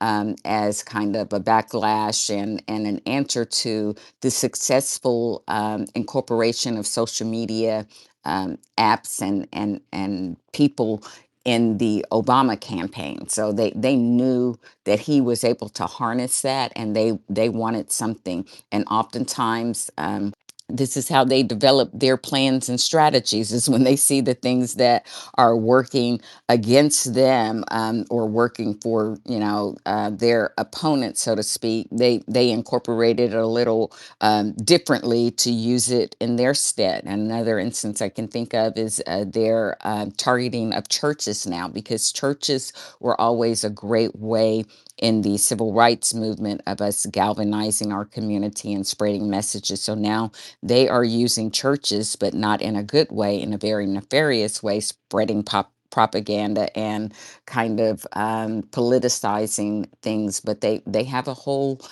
system that they use to give to pastors, to put in their bulletins and slides and graphics and all of these things. So it's a very strong system that they have, and it's not a good system for democracy. But so any tools and resources that we have that we can share and use to help promote and prop up our democracy are always welcome. So thank you, T-Bug. Up next, we've got Carrie, then EC the third, and then we have Mark, who has joined us, and I'm looking forward to some legal updates. We certainly have a lot of things going on, so I'm so glad that he was able to carve out a little time for us today to share. So Carrie, how are you doing? I'm doing very good. Thank you. And thank you for keeping up all the great work, buddy. Fantastic. And so glad that I had some time today to participate. Lots going on everywhere, of course. And it's the Nebraska unicameral, we just have one house, not a house and a Senate. They really do a lot of work to go through lots of bills. And what's happening recently is that the state legislature, the Republicans, have been becoming more and more sneaky and more, I don't know, just going to do whatever it takes to pass what they want. So they passed a bill that allowed for a dollar to dollar state tax deduction to those who donate to a scholarship fund to fund private school. And even Justin Wayne, senator from Douglas County, he voted for it because he says constituents need to have op schools. And I understand, Omaha Public Schools and other public schools, we need work. I get it. So I understand the grievance. And he said on the floor that he knows that people are worried about the bigger picture, the bigger political of how they're trying to privatize, but he doesn't look at that. He doesn't look at that. He looks at what his want. And that just frustrates me dearly. But nonetheless, it probably would have passed without his vote anyway. I'm not sure. I'd have to look at that. But the petitioners put it on the ballot as a ballot initiative for this coming election for the citizens to vote if they want to repeal it. So the Republicans are working very hard to make a new bill, change it to repeal that, replace it something where it is directly, the private schools are directly funded from the state and other means. So it wipes it out and it will make the ballot initiative a moot point. So that is very angering to lots of people. They're also continuing to try to make it a winner take all state for the electoral college because we in Maine have a difference where we have 3 congressional districts. So the Omaha congressional district, was once in 2008 for Obama, and then again Jomaha in 2020. So that was great. And they continue to try hard, including with Trump and the alt-right, far-right TPUSA propagandist weirdo grifter dude, Kirk. What's his name? Charlie Kirk. Yeah. And I'm currently working on a local school board, state for our district in the state school board, Kristen Christensen, for her to be on the board because Liz Davies, again, they try on the local level because they've got it wrapped up in the state, right? Red as can be, with a little bit of hope. I mean, we've been able to negotiate some things still in the unicameral because they're one seat away from a supermajority. But locally in Lincoln, it's been tough for them to get in. So once again, they have Liz Davies, who came as part of Heartland homeschoolers to say that forced to wear masks or to have masks back. And then she also stated in 2020, oh, and goodness, we want to control the curriculum. We don't want certain things to be taught. Hint, hint. Like about the slavery and such. And she's running for school board, and she has a nice, neat little, they're trying to keep her hushed as not some sort of crazy Christo fascist woman, but just you're running the Yeah, mill trying to make her mom. sound normal. Yeah. So trying to get that information out there, and it's hard because there's a whole bunch of apps out there, but you just play it as a numbers game and turn around and say, well, okay, thank you, and go to the next door. So that's what I'm doing, and the weather's getting nice. So thank you again, Well, everybody. thank you, Carrie, and thank you for your, your activism and your work in your community to support good candidates and amplify the messages and the issues that are going on in spaces like this and other places, because I do think that it's important. And this is one example, because this assault on education is not specific to, just your state or my state, because ultimately we need to look back at the Project 2025 and the former guy's campaigning on his Agenda 47, and they are seeking to privatize schools nationally, just as they are with the abortion ban. And we should not forget that he appointed as Secretary of Education Betsy DeVos, whose family is very wealthy. They are part of the council. They are really big, influential members on the Council for National Policy. And they have their own charter school network. And that's the one that's being pushed here. That would be Hillsdale. And I think Alex brought it up before, but this curriculum that they are pushing is their 1776 curriculum, which is actually the white backlash to the 1619 project that was published and being actually embraced and taught. And so this is them trying to go back to that lost cause ideology and curriculum that the UDC had worked so hard to get instituted in so many places and had success for many years. And I often remind people that one of the last influential books and curriculum that the UDC from the 1800s had put in place was not taken out of the public school system in one of the southern states, and I can't remember which one, maybe Mississippi or Alabama, until like the 1970s. So what you have now are a lot of politicians and boomers who have been brought up with this curriculum of the cause, glorifying the um, the Confederacy, and it goes back to kind of that same ideology. Wilson talking about January Sixers should not be able to run. Well, we kind of we've been here before, and there were compromises and things made around this, and some of them worked, and some of them didn't work as well for others of us because the compromise of 1877 kind of opened the door to the states' rights, which allowed Southern states to institute a lot of harmful Black Code law and Jim Crow and those things. So, like, again, it is why I continue to ensure that we talk about and connect the historical dots of things that are happening now, because I recognize that there are generations who have not been taught history, have not lived it, or had parents who have. So they think it's new, that it hasn't happened before. But I want to remind people that it is not, and it's why it is so important for us to understand that fact, and also, like I said, take some lessons from to try to figure out what we need to do to ensure that they do not get their way. So, again, thank you all thus far who have spoken. Great issues and subjects that have been brought into the conversation. And I look forward now to hearing from EC the Third, who I know is a history buff, and Mark, our legal analysis. I'm looking forward to hearing about that because we certainly have a lot of that going on. So, EC, how are you today? I'm doing good. How you doing, D? How you doing, Soul Sister? Thank you for giving me the mic.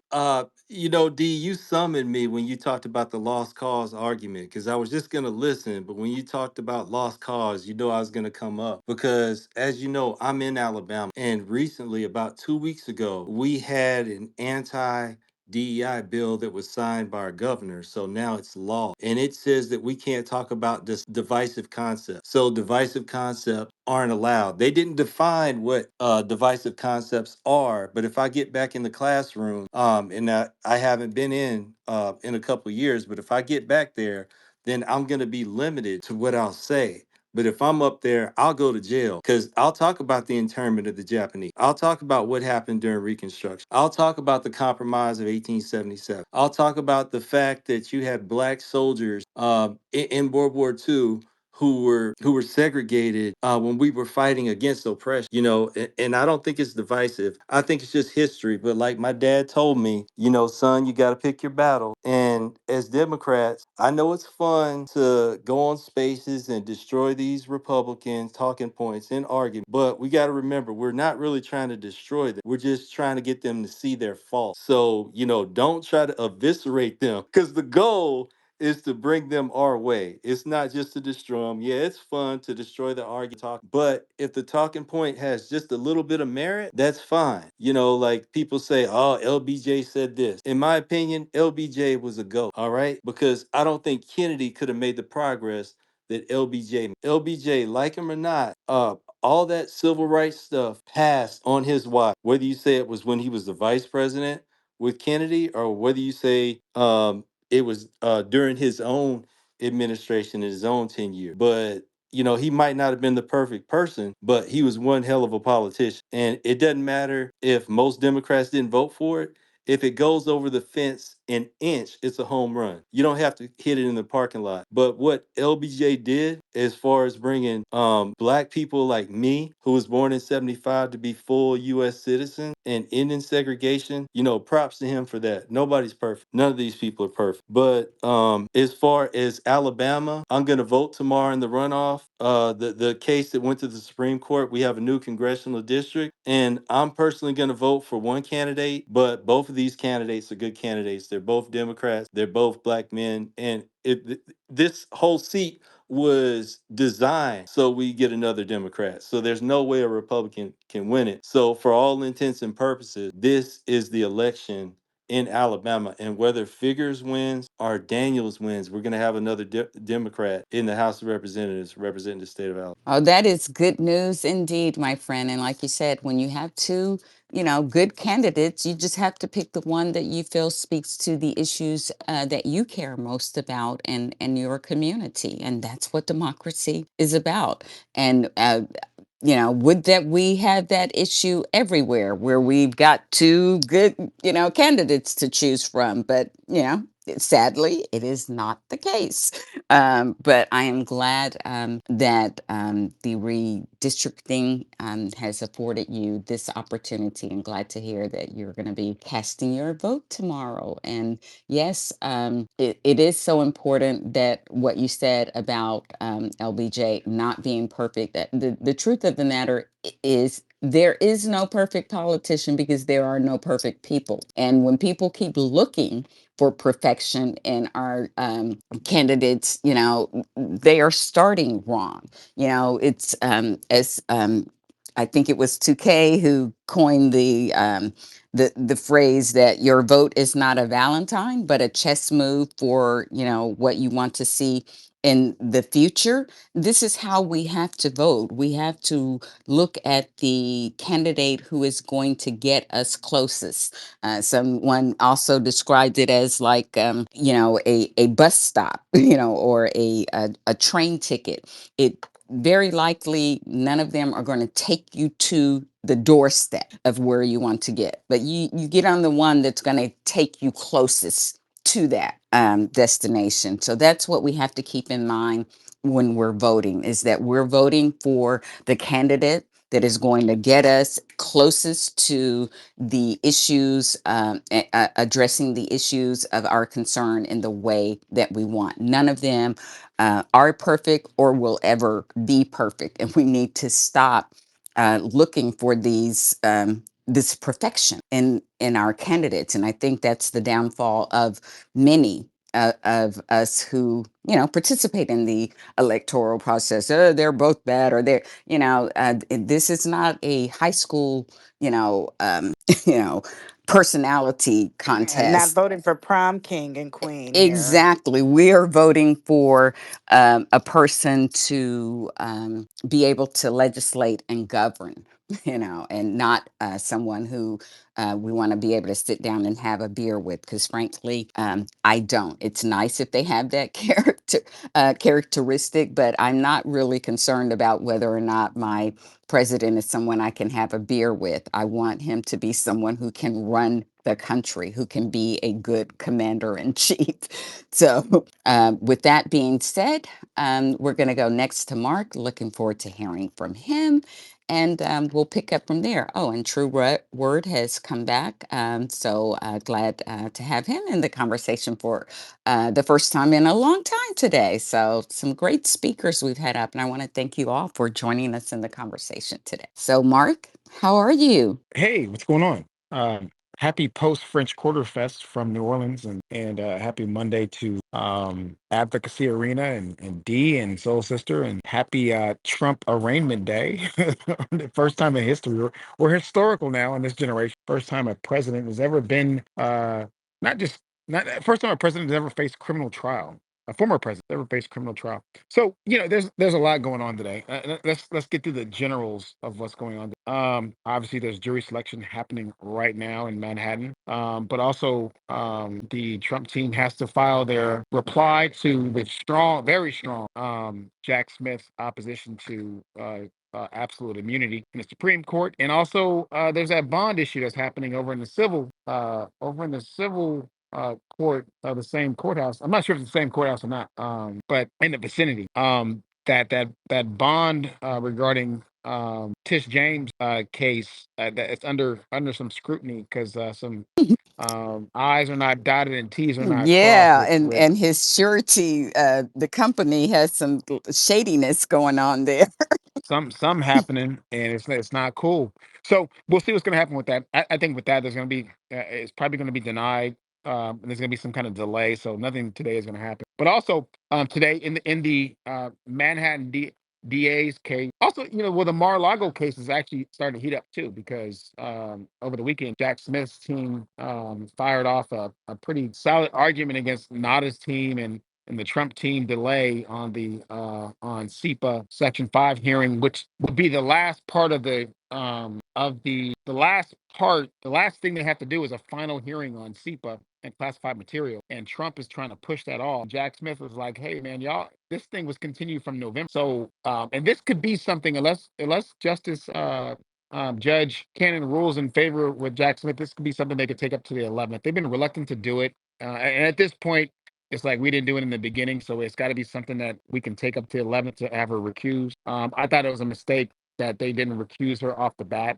based upon not only just her experience, but the ruling that she made was so off base on a special master. They should have just like once she got assigned, they should just gone like, I mean, if they'd have known, obviously, hindsight is 2020. So if they'd have known it's gonna be this bad, and like she's not even sticking to the trial date, and like Trump is supposed to have to designate his experts this week. He's trying to put that off. And if he puts it off, that means the trial date is going to be off too. So there's a whole bunch of stuff going on in the Mar-a-Lago case that, I've pretty much written it off because they made the mistake they made by not recusing her. And they have to live with it at this point, unless there's something totally egregious that is going to be a good move. And I think the 11th Circuit is looking at that then too. So that was, hey man, people make errors, and strategies is a big deal, and like sometimes you make some moves and it just doesn't go for you anymore. But the Manhattan DA is coming out very strong. The Manhattan DA is coming out very strong today.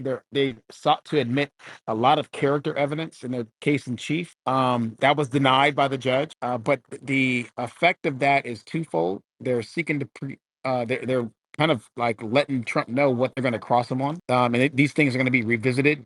The evidence that they wanted to let in on case in chief, that they're not going to be able to let in if the door opens when the defense has the case, or if the defendant testifies. These are areas they're going to revisit, and they've made the arguments on why it's relevant. So that was some good prosecutorial stuff. Another aggressive move, and it's okay to use aggressive in this case, not just assertive. Aggressive is bad when you talk about people, but when you talk about strategy, against a defendant like Trump, you have to be aggressive and keep the defense on their on their heels, excuse me, because you want to you want to set a tone from here on out that you mean business and you're meaning to prosecute this case and do it in less than 6 weeks. The delay part is over. It's time for action. So what they also did was ask the judge to set a either rule now. They asked him to rule now, which is another aggressive move. But they settled for a what's called an to show cause hearing regarding contempt, to hold Trump in contempt for not only the weekend post, but the post he made this morning. They suggested a fine initially so they can get a contempt judgment, but the judge didn't want to rule today. So that's set for April 24th at 2:15 p.m., which is going to be Wednesday. The judge said there's going to be no trial on Wednesdays. But Wednesdays are going to be set for law and motion activity. So on Wednesdays, including this Wednesday, there's going to be some law in motion and things that happen outside of the jury. As we're speaking right now, jurors are being the veneer, at least partial veneer, meaning the pool of jurors called a veneer, and then they're being questioned in a process called voir dire, which means to seek the truth. And so what the attorneys are doing are trying to, well, all the attorneys don't have the same agenda, as you can imagine. The prosecution wants a certain kind of juror, and then the defense wants one juror, which is a certain kind of juror too. They want one juror that will fuck up everything. The prosecution needs to get all 12. So this is a lot of time. This process is the most important process in any criminal trial that's happening in any part of the United States. You want to get from the prosecution side, you want to get 12 jurors that are willing to set up aside their biases and predisposition and be able to rule on the case on the basis of the evidence. Meaning, if I'm the prosecutor, I need them to understand that not only have they taken an oath, I need them to understand that an oath is very important. So that's the first thing. Do you believe in oath? And how, what do you, when you take an oath, were you ever in a service? Anybody related to you in a service? Did they serve honor? What is, have you ever talked to them about oath? Have you talked to anybody about and what does an oath mean to you? When you promise something, what does that mean to you? So these kind of questions are going to be asked on the prosecution side, and the defense side too, because defense wants people that are going to abide by their oaths. Not necessarily, in this case, maybe not too much, but you want people to not to come in with predispositions and biases on both sides. And then also the second thing the prosecution is going to want is going to go like, hey, look, this guy, we're not dealing with a regular guy. This guy is a former president of the United States from 2017 to 2019, 2021. Do you think, or do you have any particular bias or predisposition that if I prove my case beyond a reasonable doubt, are you going to be able to hold the former president of the United States guilty? Or will you have a bias or predisposition that you don't think that's right? Even if I prove the case and you're like, hey, the prosecution proved their case, but I just didn't want to vote guilty for a president. Are you gonna do something like that, or to the state of New York? So that's what the prosecution is gonna ask. The defense is gonna ask the exact opposite question. What if they don't hold? What if you don't believe they held? They proved the case beyond a reasonable doubt, but you don't like Donald Trump. You think he's a jerk, jackass. They're gonna say something like they're gonna go deep in it, and it's gonna be fun to watch. We won't get to watch it, but we're gonna hear some colorful language, and the defense has to do this because they actually have to paint their client as the worst thing ever. But if they don't prove their case beyond a reasonable doubt, can you acquit him? So they can do the exact opposite. And these dances and this ring around the roses is going to happen because each side wants to eliminate people with biases and predispositions, especially the prosecution. And they got to go 12 for 12. And it's a hard job on a serious felony, which is a very difficult case to put together. And after the jury selection process, and also here's the thing too, to remember, the prosecution has to pick jurors that can understand how to evaluate the facts within the law that they've charged. They're gonna need people that know that 1 + 1 = 2, that know that they're gonna need a few people, I think, that know that what Pythagoras' theorem is, a² + b² = c², because the case they have, you have to piece it together by law, because each act is unlawful, but the acts together is, excuse me, each act is lawful, but to piece it together, when you piece it together, the reason why it's unlawful is the purpose or its intent. The intent was to avoid introducing this whole topic into the election. It was election interference. So to put that together, you're going to need a more educated group of people, at least an educated group of leaders that also can lead other people and explain it to them too in the jury room during the deliberation. So you don't need everybody to be an alpha. You got to choose some betas and people you'll live with, but that will follow your alpha. So that's what the prosecution is thinking. The defense wants all beta and people that don't trust the government. They want people that actually don't even really care.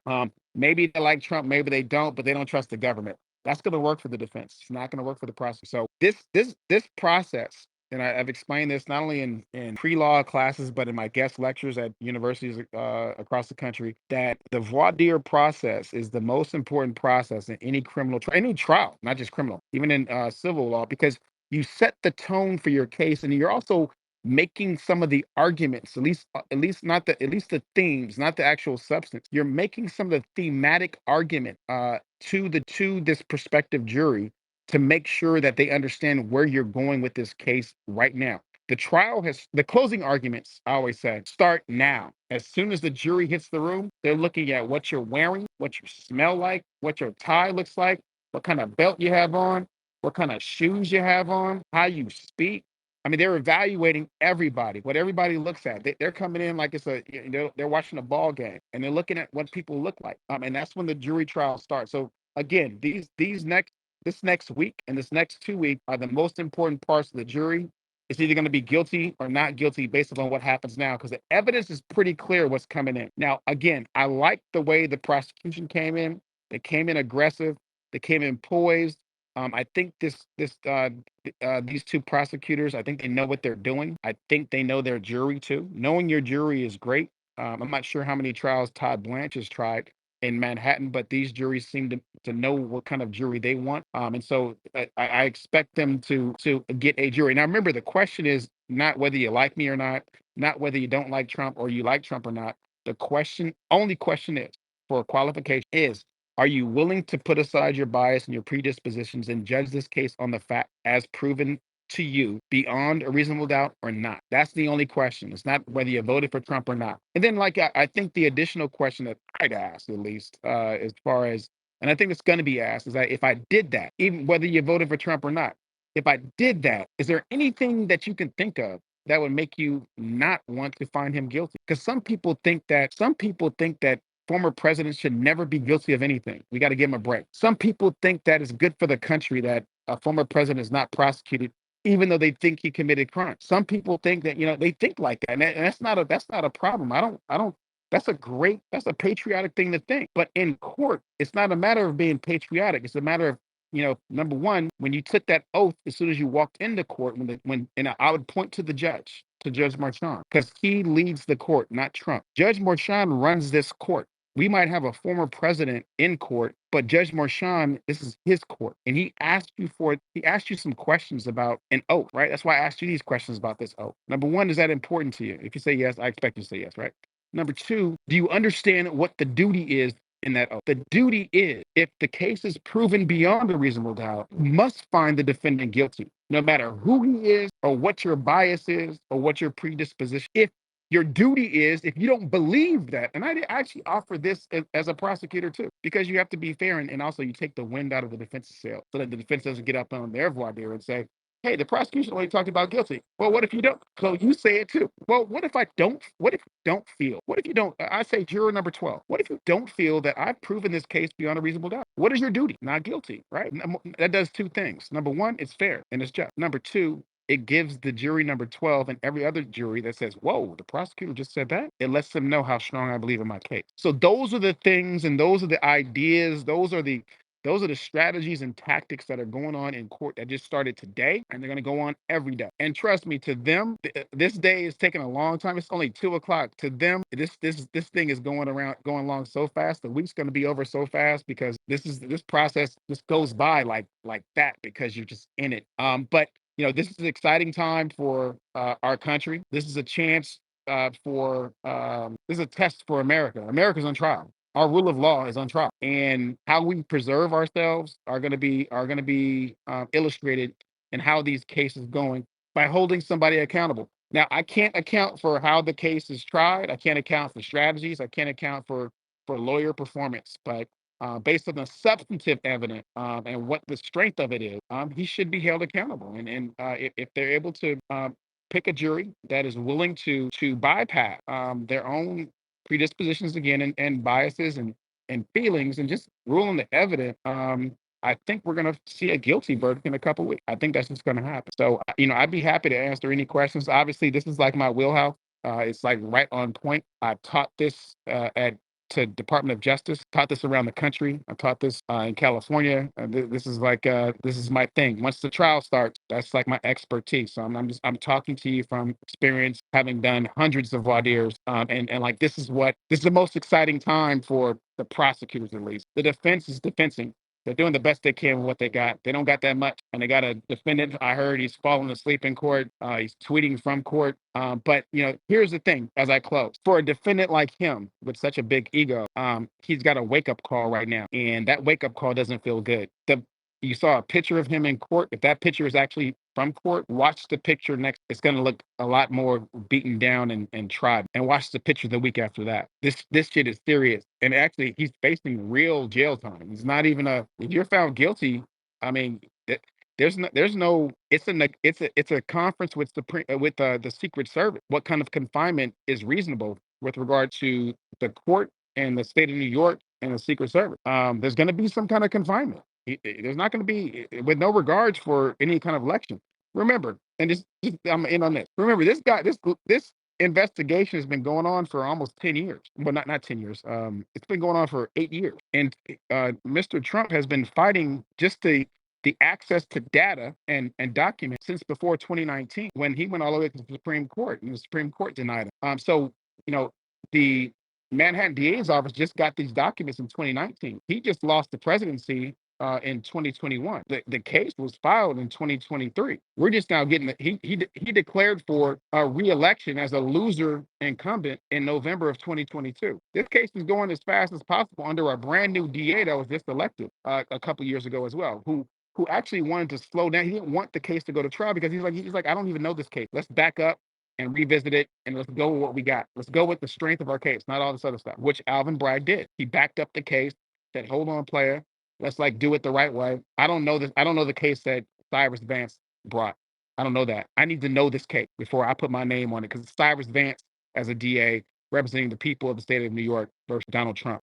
So this case, this investigation, all these right wingers that are talking about this election interference, you can't declare for election to avoid being prosecuted for state charges or federal charge. Every single criminal activity that he's being prosecuted for right now, the investigation started before November 2022. He chose to run to try to avoid accountability. Today is the first day he's going to be held accountable. And I wish the prosecutors the best. I always hope for fairness and justice. Don't want to cheat our way. But at the same time, I want them to be their best. I'm hoping and praying that this president's held accountable so our nation can survive.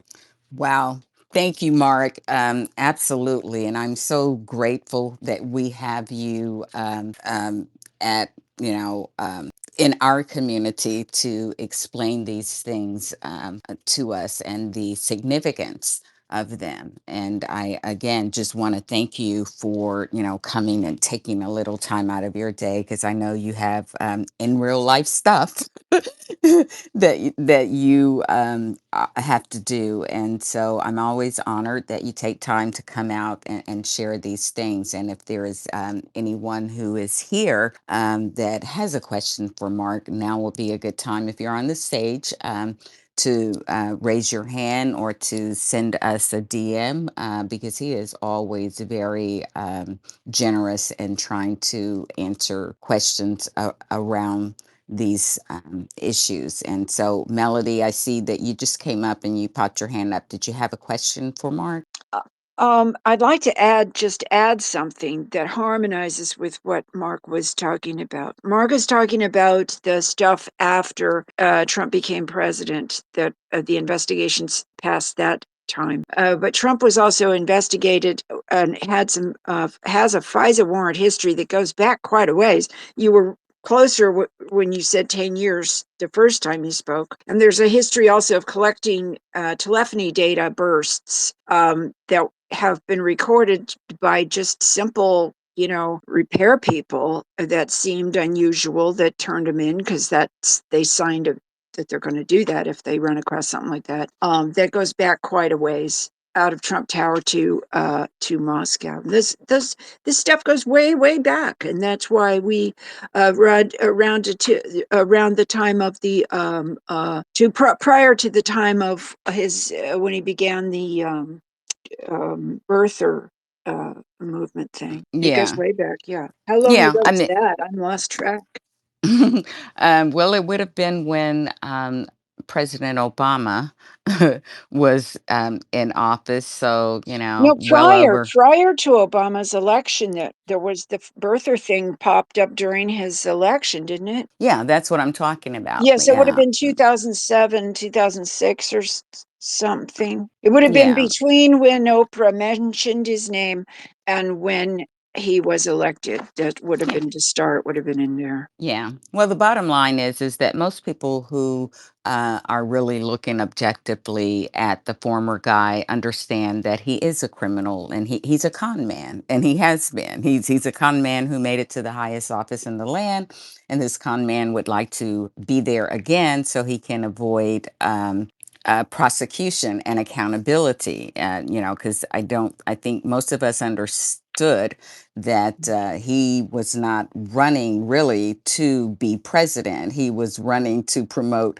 his business. And then he was Or like, oh, himself. No, I don't even yeah. think it's money. I don't see him as a very greedy guy because he's spent a lot of money wasting money. Okay, well, we're not He's going to not good go at on that. that, I but want to just say that I think he's failing in this because of just a history of going back to like 2007 of dealing with Russia and promoting its propaganda, and that's who owns him. Thank you so much for the space. It's beautiful, and the people are so smart that talk here. Thank you so much. I appreciate it. Yeah, he's been an asset, a Russian asset for a long time. Did you want to add anything to that, Mark, to those comments? I'm sorry, Okay. I couldn't even hear. I couldn't hear Uh, her, so I Okay, no worries. She just was kind of going back to the fact that Trump has been a criminal for a long time, and even before these particular cases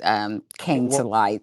he's never had to face order to show cause, what you call a OAC rate contempt. He's never had to face a order to show cause criminal contempt. So and also when he's found to have violated the order, that contempt is a stepping stone, not just for this case, but for the other cases regarding similar behavior, because it's about a warning, right? You're in contempt of court because I told you to not talk about this case and not talk about the witnesses, not talk about the families of court staff or the judge's family. I don't care what you think about the case. You can't talk about these people. And if he does it in any other case, another judge is going to say, "Hey, look, Judge Marchand warned you about this kind of behavior. What makes you think you can do it to me?" So not only if the penalty was $1,000 in the first OSC rate contempt, it's going to be 2,500 now, and that's nothing, right? But it escalates up until the point where the money amount of contempt consequence means nothing to a court, which is going to happen 2, 3 times down the line, and then confinement happens. Meaning, when you come to court, you have to stay in the building. You can't go outside. You have to have lunch box room, or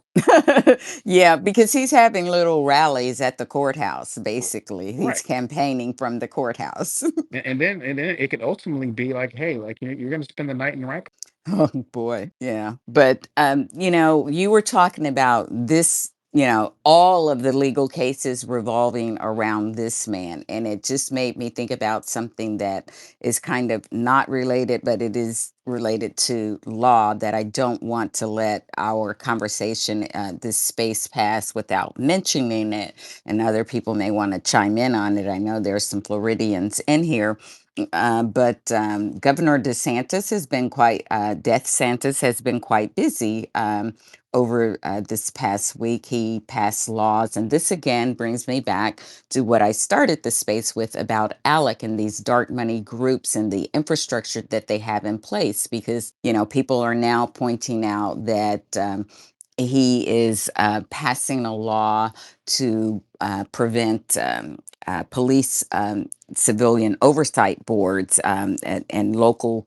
municipalities for having any accountability for them. And I have to say that, again, this is how ALEC works, because Tennessee already did that. Last legislative session, they took away the power of the oversight boards here. So, again, this is why it's important. And I'm glad that we have people from all corners of our country here, and we have to connect these dots and understand, like, this isn't DeSantis thinking it up on his own. It's not Governor Lee thinking it up. Like, this is an agenda from a larger organization, and they are instituted and put to effect in different states where they have the legislative body to make it happen. And then they just keep rinsing and repeating. It's like a mimeograph, these laws and stuff. So DeSantis' law is very much the same thing that happened here in Tennessee, that happened without a lot of fanfare. I mentioned these things and people like,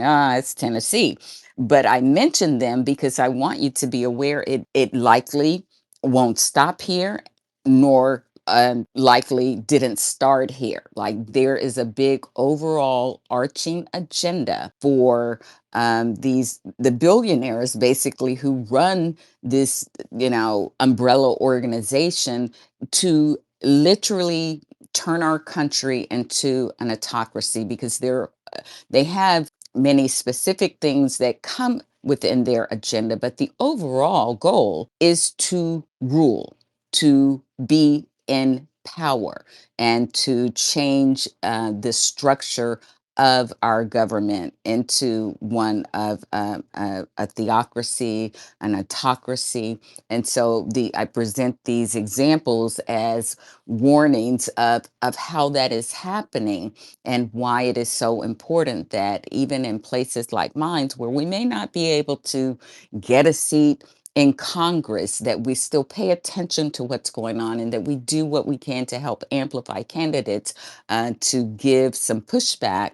And it's going to be an incremental process, but not impossible for us to normalize this captured governance that we have here, because it is not it's fascistic rule, because they are not willing to govern. He did that, and he also did the law to ban people from filming police within so many feet. And these are supposed to be the people who care about rule of law and that sort of thing. But I don't want to belabor it too much. I want to hear from our other speakers, but I did want to make sure that we talked about those things. So with that, we have 2K and then Callie who have come up. So I'm going to go to 2K and then Callie. Hi, everyone. So good to be in your good company, your good trouble company where I belong.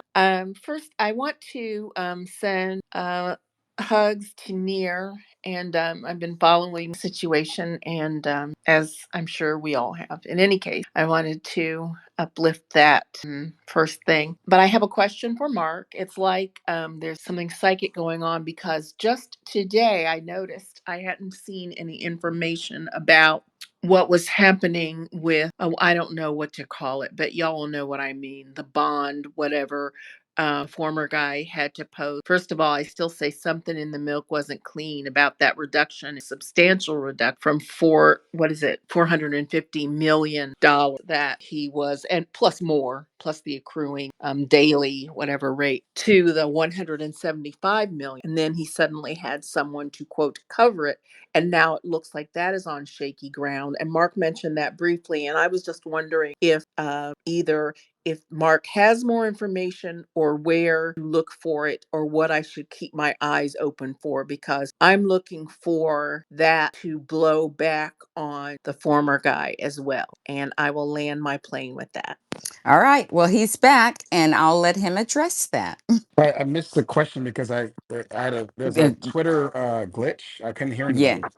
Okay, I understand, and sorry about that. But 2K wanted to ask you about the abnormalities that have gone on in in the bond situation. It's like, she put it beautifully in her 2K language, which, she was like, something wasn't clean in the milk with that, whole bond situation. And she knows that you addressed it a little bit, but I think she wants to hear a little bit more from you about that and what maybe we need to be looking at and looking for regarding it. Oh, okay, so this app is crazy. My understanding is that there's a requirement about the fitness of the company that puts up a bond, third party bond, that are required under New York state law, and those requirements may not have been met. And the New York Attorney General, they actually initially accepted the bond, but when they looked into it, and when actually there was a story about it, I think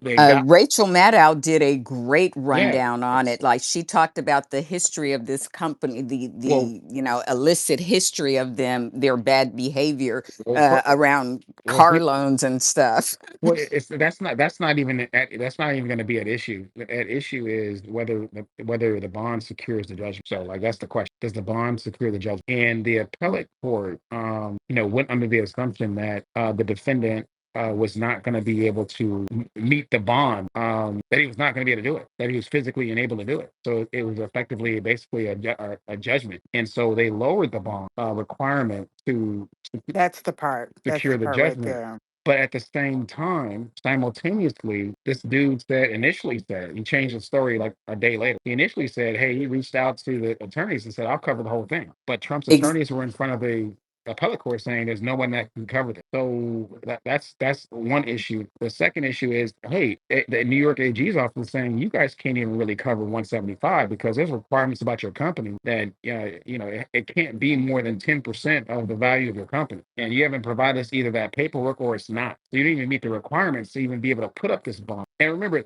the bond is the security for the judgment. So the bond has to be solid. And then the collateral for the bond has to be as solid too, because you can't have parties filing bankruptcy and then like the security is gone. And then all of a sudden E.G. and Carroll or New York State or E.G. and Carroll's fine.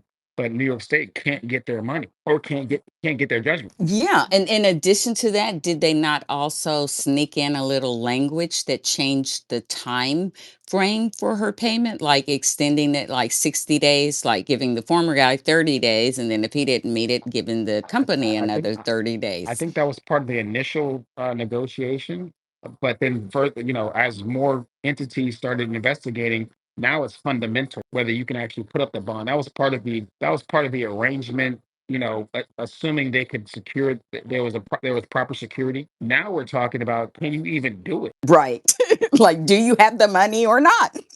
Well, I'm sorry. I had heard too that there was some question about that they weren't allowed to do business in New York even. That was, I mean, there's complication upon complication upon fraud upon whatever and whatever. And the what I wanted to know, Mark, if you can hear me, is what should we be looking out for AG Jane to what is it? Itch better have my money. That's where I want to know what Well, I signs. think they already filed that. When I think I she think can start I, taking stuff? no, no. Well, Thank you.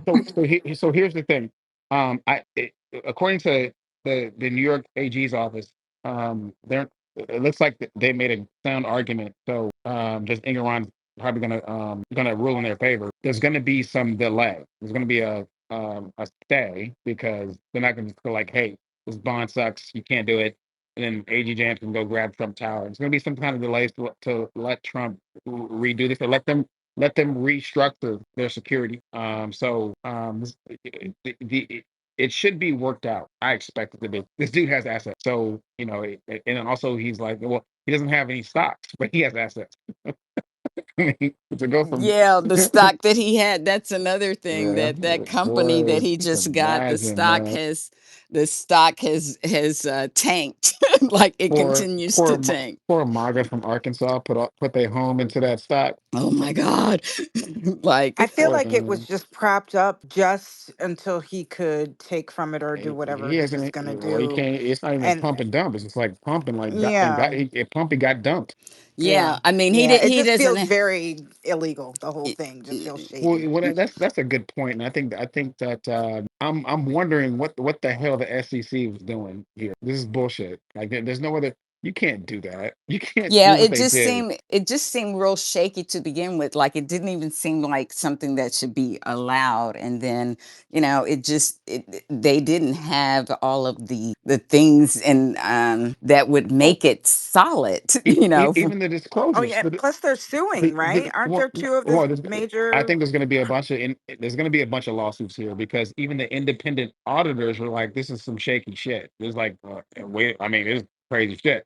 We can't guarantee a damn thing. Like, Yeah, and two of his own initial co-founders were suing him and trying to prevent Yeah, that's yeah, they were trying to prevent the company that was taken over from voting.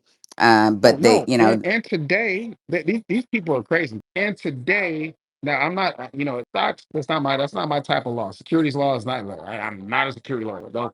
I'm just like everybody else when it comes to security law. It's like being a brain surgeon and all you do is like physical therapy. They like did like what 11 million shares of stock today, or like they did some kind of shit where the stock took another 11% dive. It's like a third of what it was in 2 weeks because they issued more stock. oh my goodness. So there's SEC needs to put a stop to this. They're like, hey man, this can't be legal. absolutely, Something's absolutely. wrong here.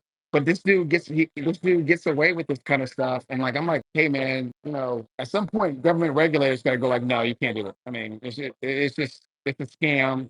It's obviously a scam, and we know it was a scam. We know, and it was more than just pump and dump. It was like, so people can get, so he can like go to the board and go like, I want my money, and get, grab, Yeah, to give 400 him million. the appearance of having money that would be accessible to him, And as if soon not. as yeah, and as soon as he said goes to the board and says, I want my money, I'm gonna sell all my stock. The stock is gonna tank to like $1 a share. And it's already sinking. So what's really the value of it to begin with? That's why Because it has no value right now, I, right? I, No revenue. I sent out a post to all my finance people, 2 weeks ago when this happened. And I was like, teach me finance, teach me how to Dougie, teach me how to Dougie. And they were like, this is some bullshit. Like, everything we're talking about right here. All the finance people were like, this is ridiculous. Never seen this before.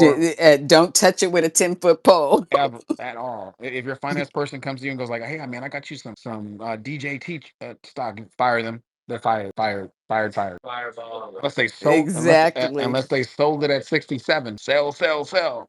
Yes. Now. All right. Well, 2K, does that take care of kind of, your question? I think that the bottom line is the situation is fluid, and we're just all going to have to keep looking and trying to figure out what is going on.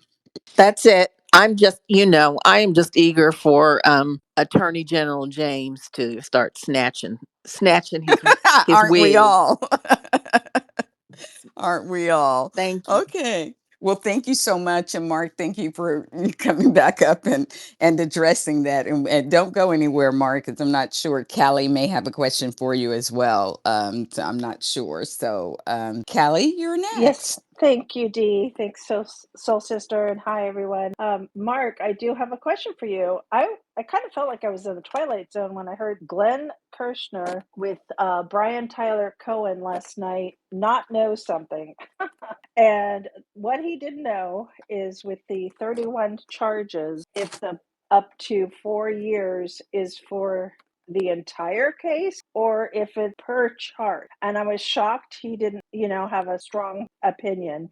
But he also said, and I'm not sure, you probably have mentioned this already, that it is a charge that could be up to probation. So is there anything about this charge per 31, for each Yeah. 31 So, so, charges? so the reason why, because I'm not sure if he's a New York attorney, but the reason why he didn't know, and I don't know, sentencing is very specific to jurisdiction. And so the reason why it's difficult is because there's maximum charges, and and Okay, we lost you, Mark. Come back to us. Okay. Well, he kind of It, answered my question, like mm-hmm, I mean, that basically that's what Glenn Kirshner said, is that he was going to have to contact people up in New York. mm-hmm. So I mean, it just surprised me. It just something like that. But I did see. I didn't watch it yet because I'm interested in being with you all. But Brian Taylor Cohen has a new video from 40 minutes ago called "Trump Humiliates Himself Inside the Courtroom on Day One." So anyway, I thought I'd share that with you all. But That could be an evergreen tweet right. to use it any time because Exactly. Yeah. I mean, he probably did it more than once. That was like in the first 5 minutes. And so, but I think it was Mark who said that, like, look at the photograph of him in court, like each week as this goes on. I think that's great because, yeah, there's not going to be video of it. So at least we can, like, look at the picture and see how he deteriorates. So anyway, great to see you all. I just one last shout out to Carol. Carol did a space with Robbie that went on for well over 24 hours. She was a co-host, and as someone who's only co-hosted a few times, and I can't imagine doing a space that long. So Dee, just so you know that there are spaces nowadays going on for that long. I'm kidding. I'm not. Well, just so you know, this is not a new phenomena because I was part of the Spaces beta testers, Okay. and there have been folks who have done this for a long time. Oh So, gosh. um, Anyway, I just yeah, thought that was crazy. And love to Near. I did get to watch some of your live stream. Definitely much love to you. You're an amazing person. All right. Thank you. absolutely.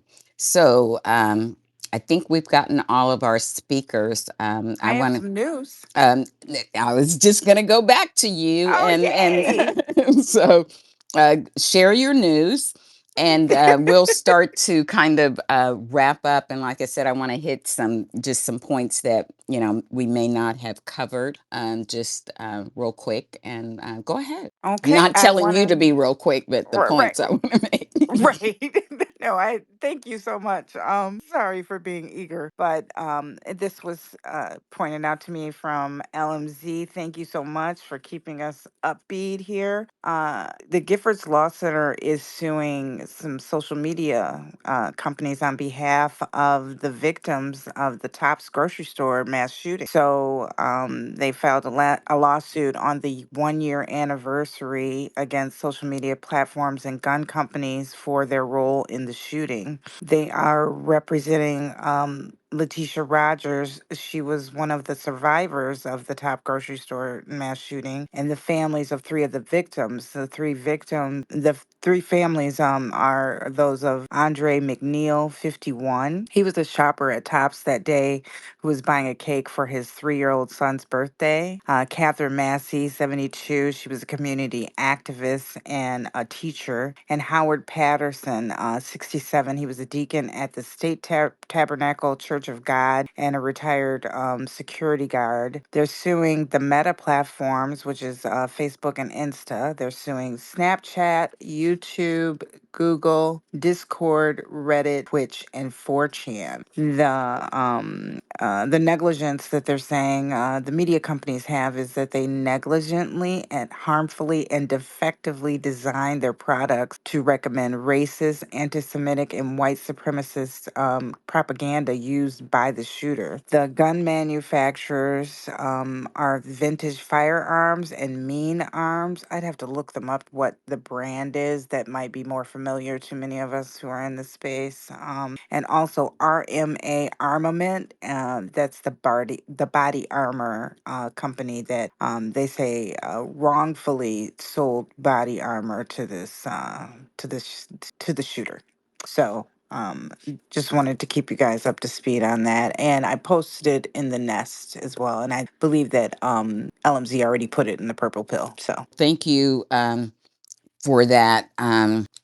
I am going to start to wind us down here. Go another 40 minutes or so. So if there's anyone in the audience who hasn't spoken, I've sent out a couple of special invites to my friend Danny, because I really want to get a media commentary and update from her. I don't think she's in here any longer, but hopefully in the near future, we will get to hear from her. And if there is anyone else on the stage who would like to share more, or dive a little deeper on some of the subjects that we have already touched on, now would be a good time to do that as we start to wind down. And again, I want to thank, I'm going to see if my friend Geechee has a moment, because I know he's very busy as well. And I know that you guys, we host this space at the time that we do, and it's not always conducive to folks being able to actively participate, but I always appreciate it when you are able to. But, there are a lot of things going on. And certainly, we're in a very important election cycle. So, Geechee did come up. But I want us to, like I said, not forget that this election we need President Biden and VP Harris to win. But this is beyond, just the Democrats. This is democracy winning. And if they don't, it is about us losing our rights.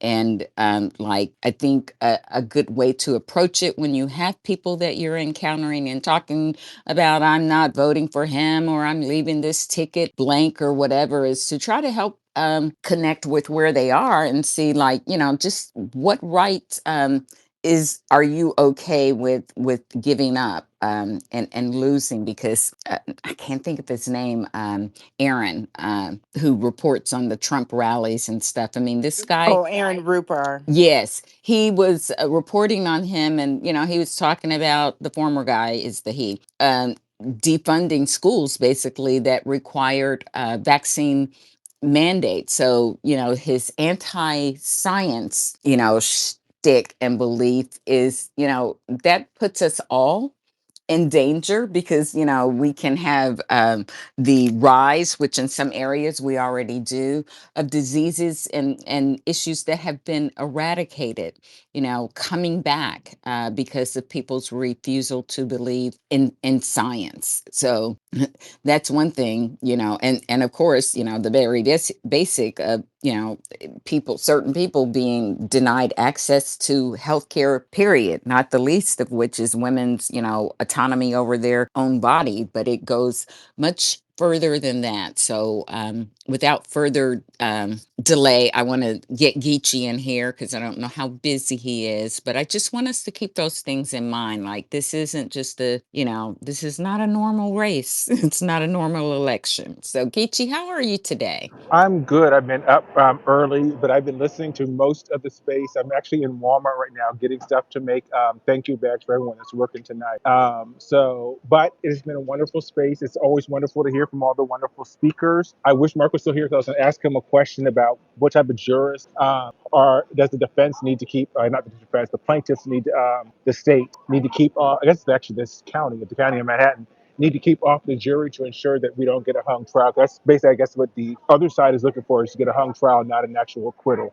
So I was going to ask him that, but he's gone now. So all I want to add, and I'm going to be very brief, as I said beforehand, is that there are now 3 election poll aggregators that have Biden ahead now, and not enough that he's going to be able to win the general election because he needs to probably be up by like 5.5 to 6.5 points because of the advantage we have in the popular vote. So, but he is ahead though, and I'm sure that's going to continue. It'll probably increase more after the conclusion of this trial, and then after the conventions are over for both parties.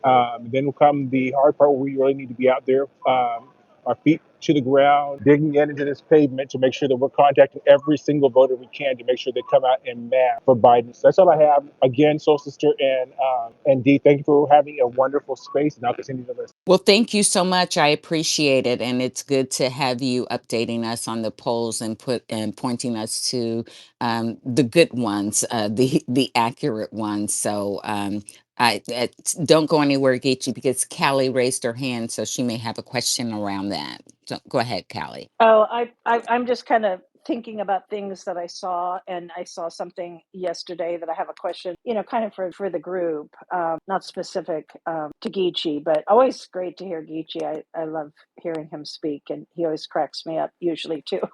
So anyway, my question, I came across an article and it was kind of a humorous post at first. It was the problem with articles. It was The Atlantic, and the problem with a lot of articles or I guess it was titled something like the problem with paywall articles that have paywall. And ironically, the very article was paywalled.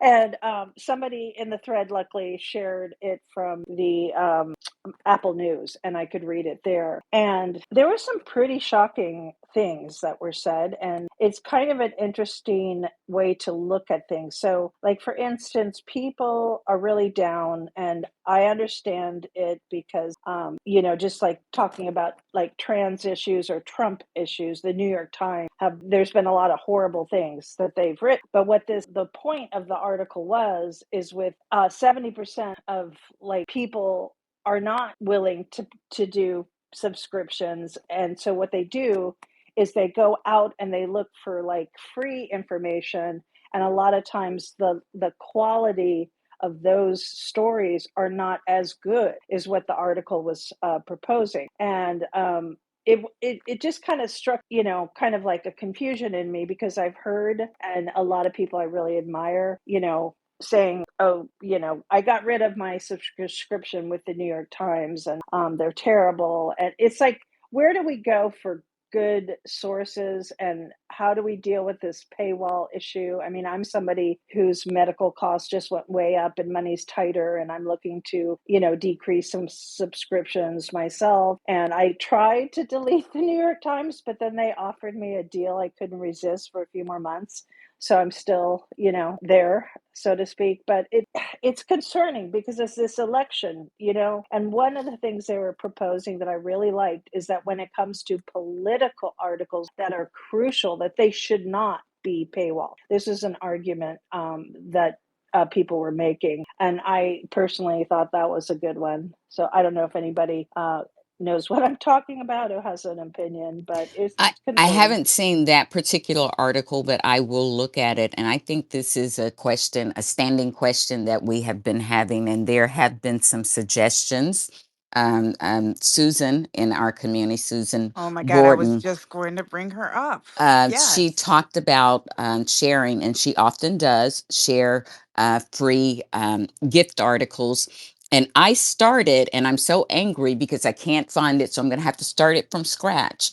But I am building a spreadsheet that can be shared with free articles. And so if people want to share them, I will add them to that spreadsheet, Okay. and how we can keep spreading this, because I don't know that we can just voice our concerns about good articles that are paywall, and hopefully someone will come through. Right. But we I do just that too, by the way. I like to share, but maybe I should, if there's a good one, I could DM it to you. mm-hmm. And Yeah, Susan Brett, she had tips too. So maybe well, I'll reach out to her. And I know she had put together something. Remember, she talked about it in one of our I spaces. know what it is. It's basically when the article is free and when you open it up, if you use the URL that opens up for the free article, if you copy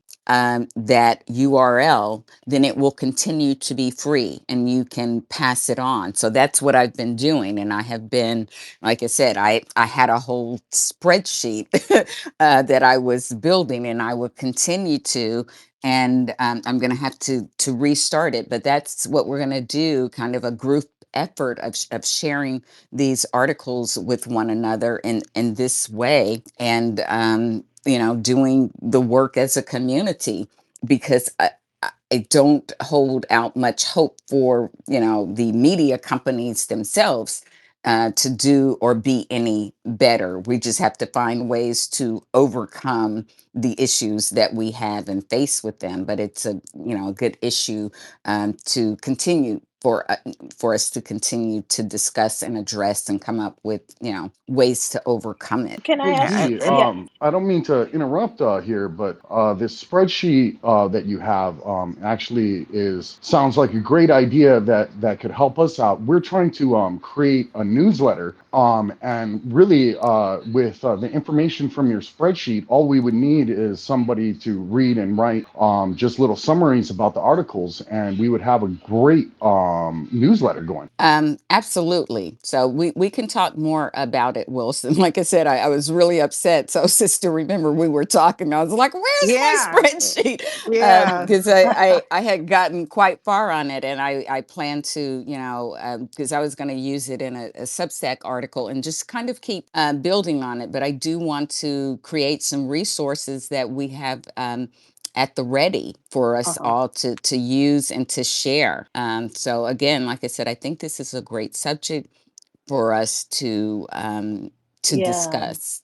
Yeah, what about like a community, one of those, how we all hate being in the groups where people like spam us and it's like a hateful group, Or but the lists or whatever, yeah, lists, like, the yeah, community lists and all that. right. Yeah. Yeah, I was Yeah, wondering if that would be a way where more eyeballs would get to it, or yeah, else you could do a something. pinned, tweet with your spreadsheet. Yeah, Okay. we'll figure out something, but Okay, those that's are all, great. yeah, great, and Thank you. we will continue to share it, because that's what the goal is here, is to inform in as many people as we can, so that they can inform others. And I'll talk to you a little bit more about that as well, Wilson, because it requires us, I think, working together on things. And with that being said, like I said, we're going to start to wind down, but I do have a voice who has come up that I have not heard from in a long time. That Gambit. yes, I'm so excited to see you here today and looking It's forward to crazy. hearing I from was you. just thinking about him the other day, and I was like, did he leave? And I looked him up, and I'm like, no, he's still here. He's just busy with school and everything. So, Gambit, how are you, my friend? Good afternoon. I'm doing as well as I can right now. I had to put school on pause for the moment to deal with my mental health and things of that nature. But I took this week off of work, so I figured I would stop in. I just thought about it, about 20 minutes ago. I was like, oh, I should go check in and say hi and everything. No, actually, I have very little knowledge of what's going on right now because I've had to disconnect myself from a lot of things. But I have voted 3 times since November. Once for November elections, and then we had our city councilor elections in Rio Rancho. I actually moved from Albuquerque to Rio Rancho, so I'm like a 30-minute drive from work now. It's the next city over. But in my district and in another district here, we had runoff elections, and the turnout was abysmal. In both districts, it was just over 800 people total voted. I haven't been able to figure out in the other districts if the Democrat or the Republican won because they're quote unquote nonpartisan. But in my district, in the runoff, the lady that I voted for, she's a Democrat, won by 44 votes. She unseated a two-term incumbent who also happened to be a previous mayor of Rio Rancho. So big deal there. In the other districts, they won by 23 votes. So really, really close runoff elections here in New Mexico. But given that Rio Rancho is a very red city, I am looking at this as a huge win, especially if both of them happen to be Democrats, because previously there was only one blue counselor. So that's my status update. I'm glad to see all of you guys are doing well and alive and happy. So, yeah. That is good news. I understand, having to put things on pause, to for self-care. That's always super important. But just know that, you can go back to it. I have a mother who took almost a decade to get her RN degree. And, it's, little by little, inch by inch, just continue to work toward your goal and do what you need to preserve your mental health in the process. So, just sending you lots of love and good vibes for things to improve. And again, just wonderful to have you join us today. Glad you thought about us and were able to come in before we closed out. So thank you so much. And glad to, I understand you're not being as involved, but of course, you're always doing your civic duty and voting. And so I appreciate that and the updates on that. And just, want to encourage you to know you have a community here that cares about you, that thinks about you, even when you're not here, and know that, and rely on us as you, are able to or want to, because I think that that is important too. Just knowing that you have a support system, and I think this community has proven itself to be a great support system for many of us. So, and you're a part of that. So, thank you so very much. So I want to go to Wilson and then Jan, and we'll start to wrap up. All right. I know we're trying to wrap up here, but I did want to, give a little shout out to Gambit there because, when it comes to self care, it's very important. And one of the best ways that you can do that is to surround yourself with people that care about you. And we here in D Space, we definitely care about you, Gambit.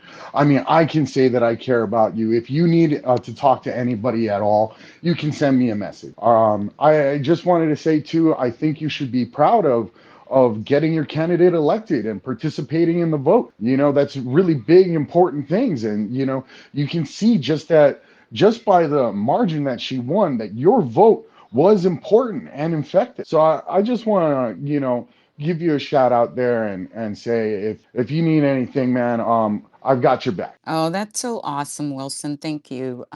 for sharing that. And then again, as he said, the margins are that's how we're going to win in this election too. So every vote does count. I know people get sick of hearing that, and they get sick of hearing every election is the most important one of our lives. It's because it is, and it's because every vote does matter, because they're, again, the big shadow network is working to kind of slash away at those margins by all of these divisive voter suppression laws and rules that they are trying to implement in different places in different ways. And so it just requires us to remain diligent, and to do our part, and to bring others along with us, and to try to speak to those who may be talking about withholding their vote, or not voting in certain parts of the ballot. It really, really does matter. And here, even in the state of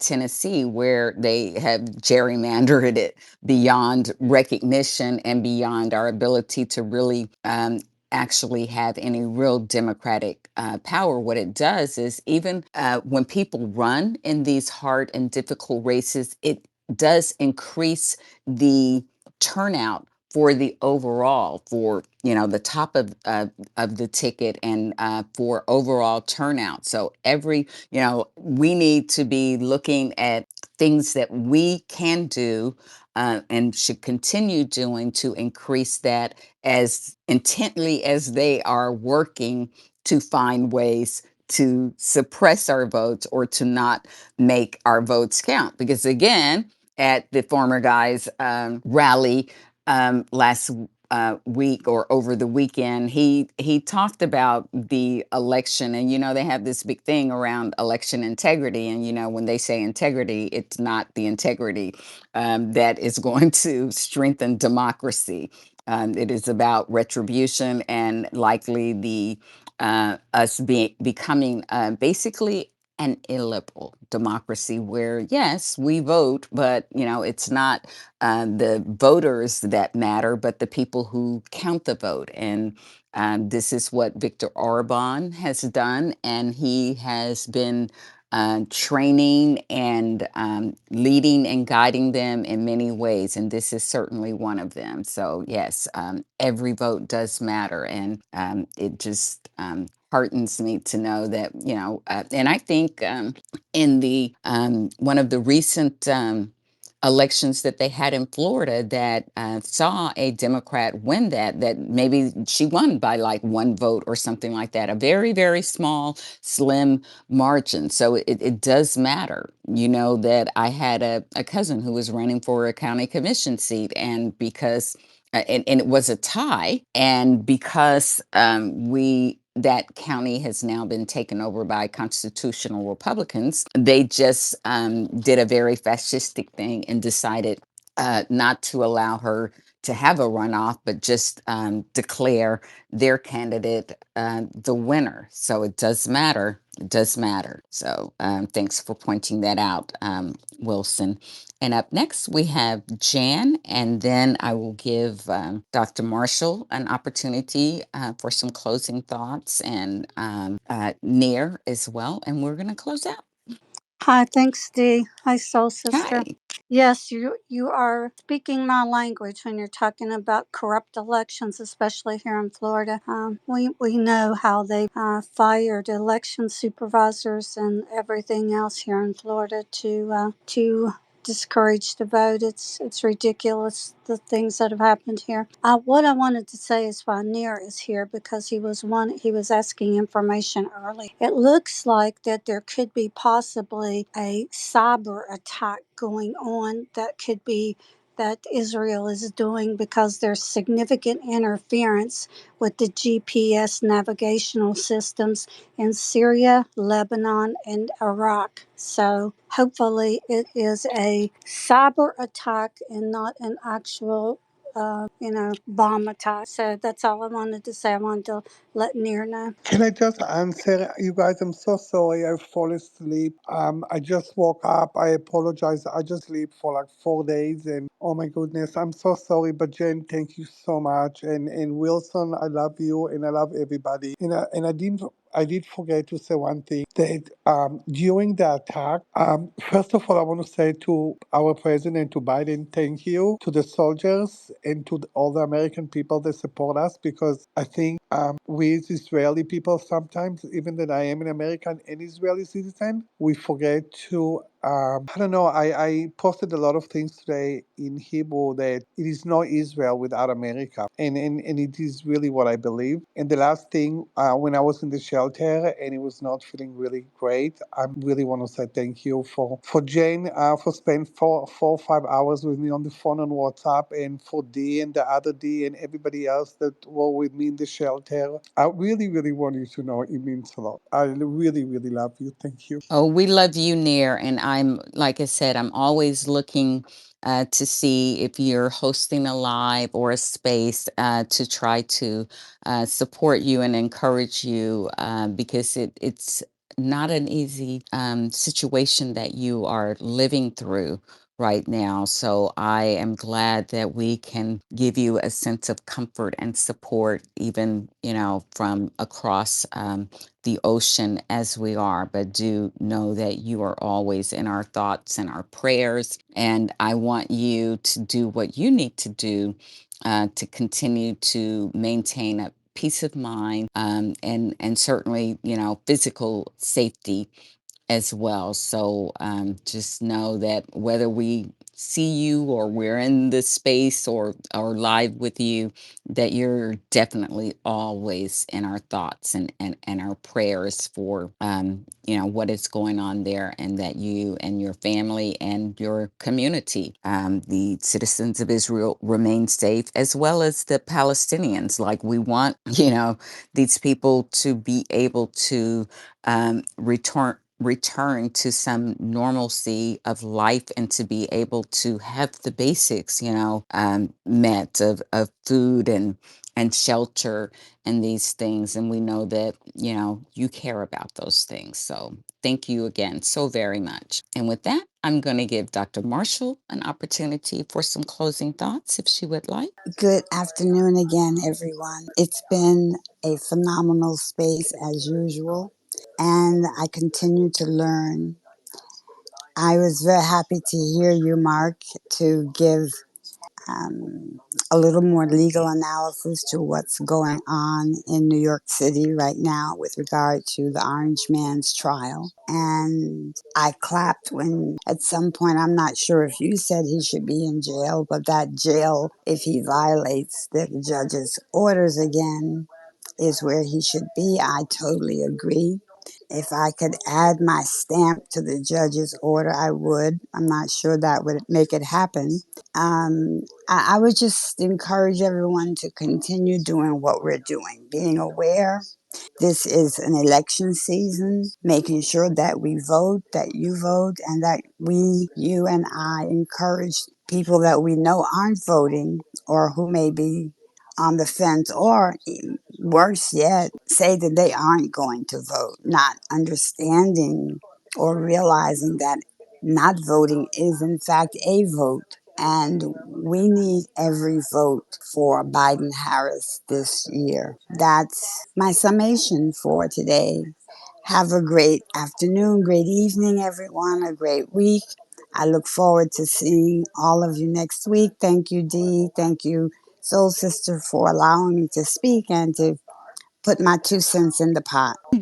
Well, thank you very much. You always bring us great information, and today was no different.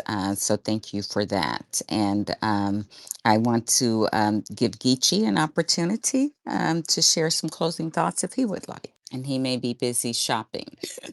So we will just, yeah, he said he was putting together, I think, some gift baskets for the folks tonight. So we'll just move on over to our fabulous co host, for her closing thoughts before we leave you guys this week. And I just want to thank everyone for joining in, those who were able to join in the conversation, and those of you who were listening.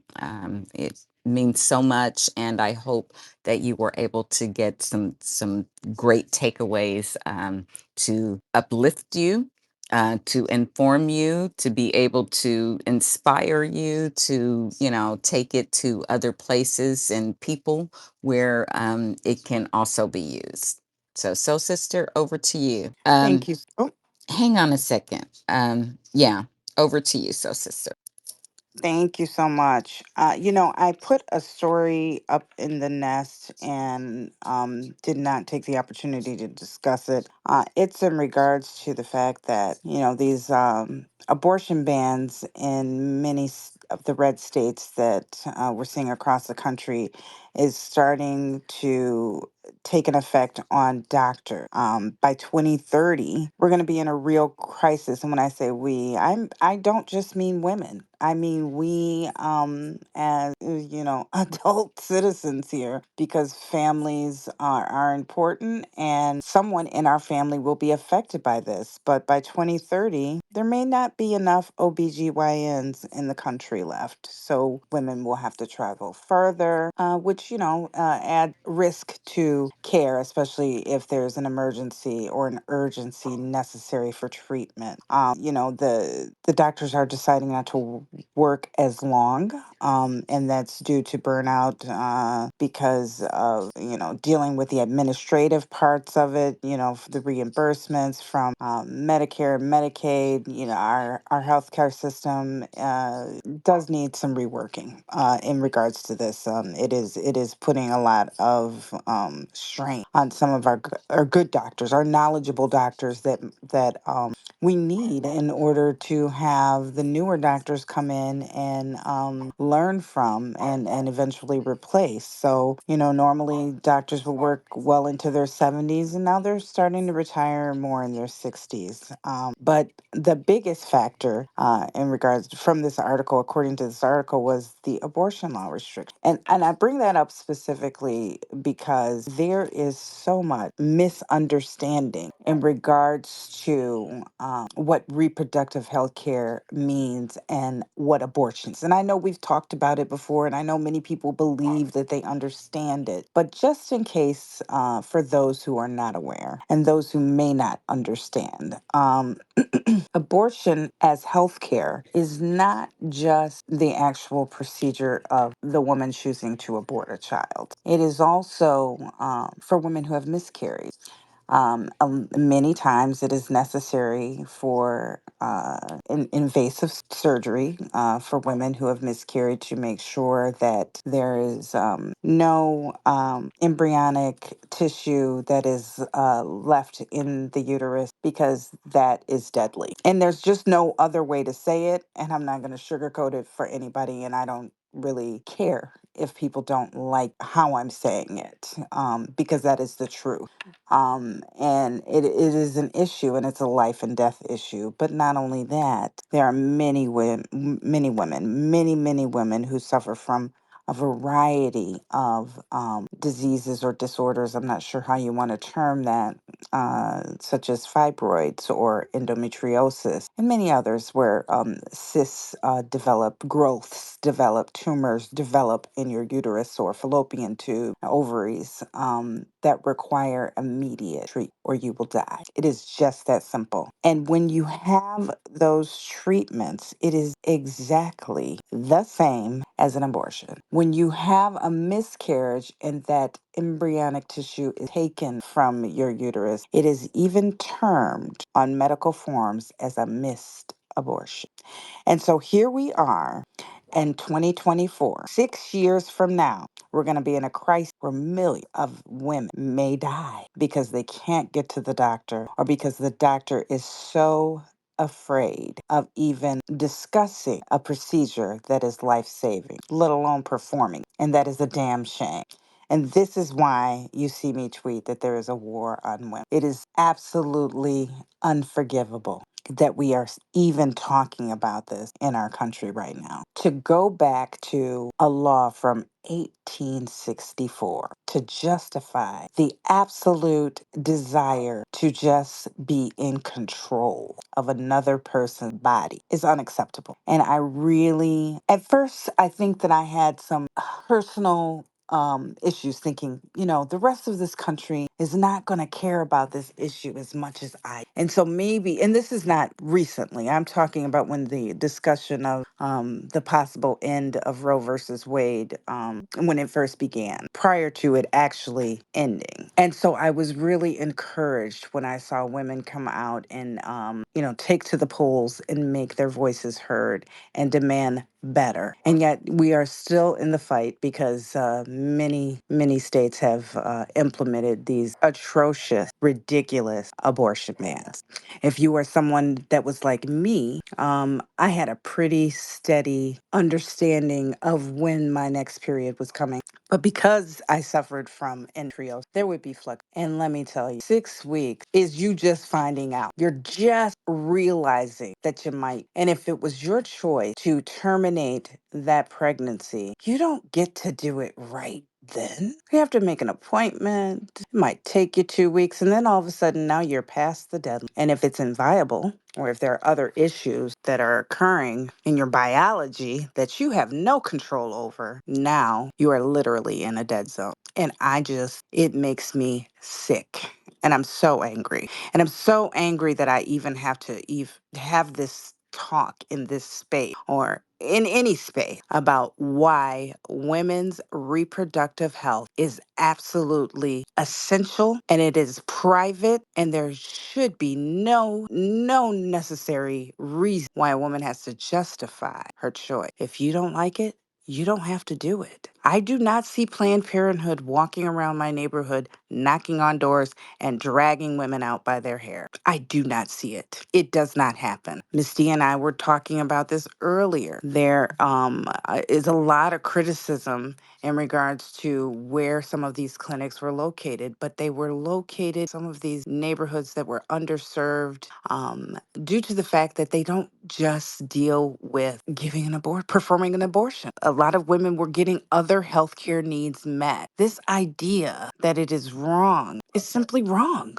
I know people I know grown women who go and see their gynecologists before they even go and see their primary care because of whatever issues they're facing, or they may be in childbearing age where they were more prevalently at their OBGYN and could deal with, I've got this, I've gotten a cold. I've gotten, this thing is occurring here in my breast. I have the pain here.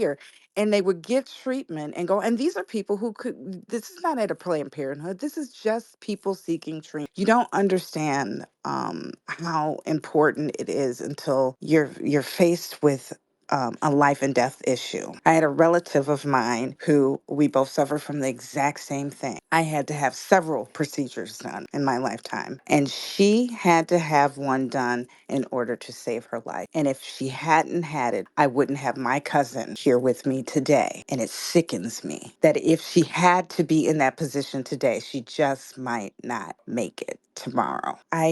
I don't know how we make people understand that bodily autonomy is important, whether you're a woman, whether you're a man, whether you're a young child. It doesn't. This is just opening a door in order to give a fascist, authoritarian government more control if we continue to allow this to happen. And people are pretending as if this is not a danger in our current situation. And it absolutely is. And so when you're talking with people, as we continue through this extremely stressful and highly emotional election season, I think we're going to have to dig deeper than just it should be a woman's choice. We're going to have to hit the matter at the heart. and we're going to have to engage people in some serious conversation. There's a lot of disinformation out there also in regards to who has the right to vote. I have heard too many stories and lies. They are lies being told about immigrants or non-citizens being able to vote, as if, but they're using it. Let me put it this way: they're using it as a scare tactic, as if the non-citizen has more right than the citizen, and it's just wrong, and it's disinformation, and it needs to be pushed back on every single time. And I'm not saying you got to jump in every single space and, blow it up and have this argument, but I have watched people in this room who have done a very good job of trying to hold a conversation and dialogue with people who are just flat out lying. And it hasn't always been a friendly conversation. And for those people, I just want to say, I support you. You may not even know I'm in the room, but I have seen you and I have heard you.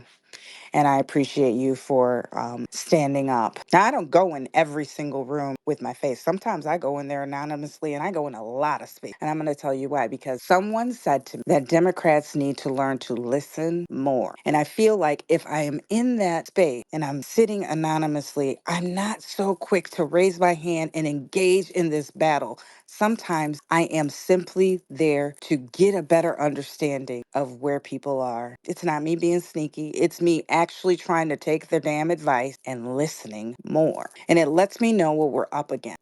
And even if I am angered, some people might say triggered, I'm at least taking in what they're saying. I'm at least doing my part of getting a better understanding of what this landscape is that we're up against. And it also makes me verify. Am I correct in my thinking? Do I have this right or am I wrong? And when you know what the information is and you have the fact, the truths in front of you, and you can share it within your community, whether it's social media or in real life, and I hope that it's both, that you're doing exactly that. I posted up in the nest a video.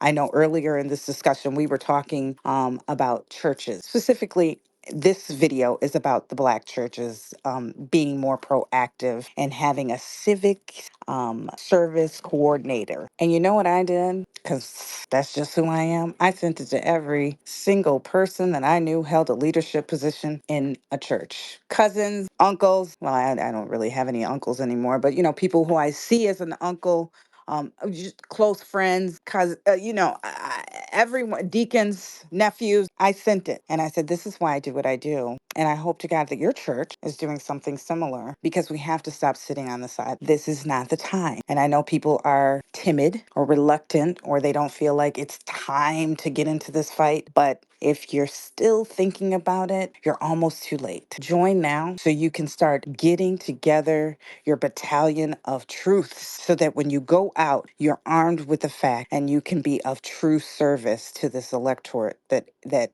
seems to be confused as to what is at stake this November. And that is the beauty of this space and this group. We often have people who are going through real life things, but I just want you to know that there is someone in this group at any given time thinking about you, wondering how you're doing, not just because, oh, I haven't seen them like or retweet something of mine, but just in general. I know this person is a good-hearted person, a good soul, and I've engaged with them and I care about them and what is going on in their lives. And you guys are alone. We are here. There is someone in this group right now thinking about someone else and sending positive vibes. You're never alone. And I don't see it in such a familial way in other groups. And that's what makes Advocacy Arena special.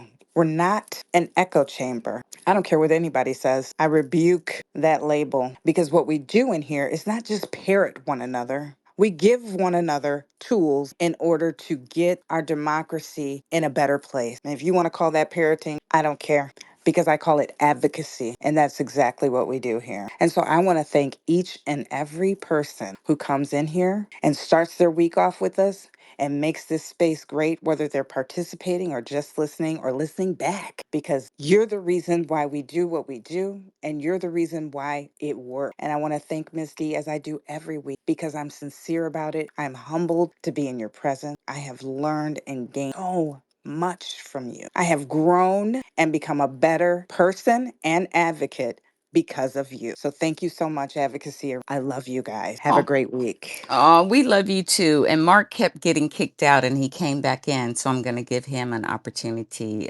to speak here because he may have some new news for us or something. So, Mark, you have the floor. No, the day is over in New York, but I just want to respond to Soul Sister. You moved me. You move me all the time, and you and D are like, we've been through this a lot, but you moved me just now. What you just said. This is not an echo chamber. I challenge you whenever I talk in this space. D have talked about to prove me wrong. Find somebody better. Find somebody smarter. I challenge everybody. It's when I contribute, I love different perspectives. It's called the practice because of a reason, because everybody's not right. We don't echo each other. We enhance, elevate the discourse. It's called elevated discourse. It doesn't mean that we're going to agree on everything because we do not agree on every single thing. We're aligned on one thing, the advocacy first of democracy. Soul Sister, you spoke to my soul, sister. Oh, I It's like love when you, Jay-Z said, Mark. it's like when Jay-Z said, I'm not a businessman, I'm a business man. Soul Sister spoke to my soul, sister. That she And did. like, and so I just wanted to end with that. I didn't, I got kicked out a lot today. I This is just know crazy. it's and I expect that this will happen more and more. But if you guys will just DM us and let us know, we'll keep trying to bring you up because we know this guy does not want us to have this elevated discourse. And yes, my co-host is a passionate and compassionate person, and she always moves me. And I am so glad. That we have each other and we have you guys because I'm not going to belabor the things she said except ditto, like all of that, 100%. And so I am going to make my closing a little brief and just leave you with these thoughts, starting with the fact. I'll keep saying this because, see, we're creating our fire hose of truth here. And you know how they create their propaganda by saying the same thing over and over again, even though it's not true. We're going to keep saying some of the same things over and over again that are true. So it sticks and people get it. They can take it other places. This election is about whether or not we remain a democracy. It is not about the red versus the blue or the Democrat versus the Republican. It truly is about autocracy versus democracy. That's what's at stake here. And our democracy is only as strong as our commitment to it and our participation in it. It does not run on autopilot. And I have a few quotes from a few different people to kind of sum up the title of the space, Resilience and Resistance, because that's what we need. We need to have to be in resistance to this autocratic agenda. And it is, whether we recognizing it or not, it is building a resilience in us, a resilient citizen, an informed citizenry is what will strengthen, what will save and strengthen our democracy. So I came across these quotes when I was thinking about what we would discuss and focus on in our conversation today. And of course, as I said, around resilience and resistance. And this one, if you can't fly, then run. If you can't run, then walk. If you can't walk, then crawl. But whatever you do, you have to keep moving forward. That's Martin Luther King Jr.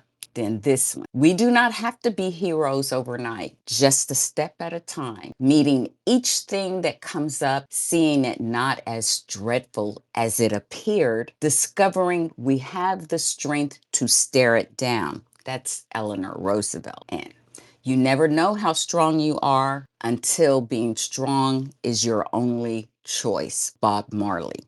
This moment in time requires us to be strong. And this one, be sure you put your feet in the right place, then stand firm. That's Abraham Lincoln. Okay. So I want us to remember that. And then this quote is not from someone that, I really favor, but I find it true. So I'm going to use it. And this one, You may have to fight a battle more than once to win it. That's from Margaret Thatcher. Okay? It's very important. And then, of course, I'll close with my favorite to keep us hopeful, keep us encouraged. And this is from the late, great Representative John Lewis. Do not get lost in a sea of despair. Be hopeful, be optimistic. Our struggle is not the struggle of a day, a week, a month, or a year. It is the struggle of a lifetime. So never ever be afraid to make some noise and get in good trouble, necessary trouble. And this time calls for us all to be good troublemakers. And I want to thank all of you for continuing to join us, to participate and amplify this initiative that we have in Advocacy Arena each week. I really want to thank all of the great speakers we had today, Mark, Dr. Marshall, Wilson, Neer, Alex, Tiva, Carrie, EC, Callie, Gambit, Geechee, Jan, and 2K. Everyone helped to elevate the discourse here today, as you always do. I just want to thank you and wish you all a great rest of the week. You always help me to get my week off to a great start, and encourage you all to continue going out there, making noise, shining a spotlight on the issues that you see, and keep being good troublemakers. So, with that being said, I want to wish you all peace and blessings.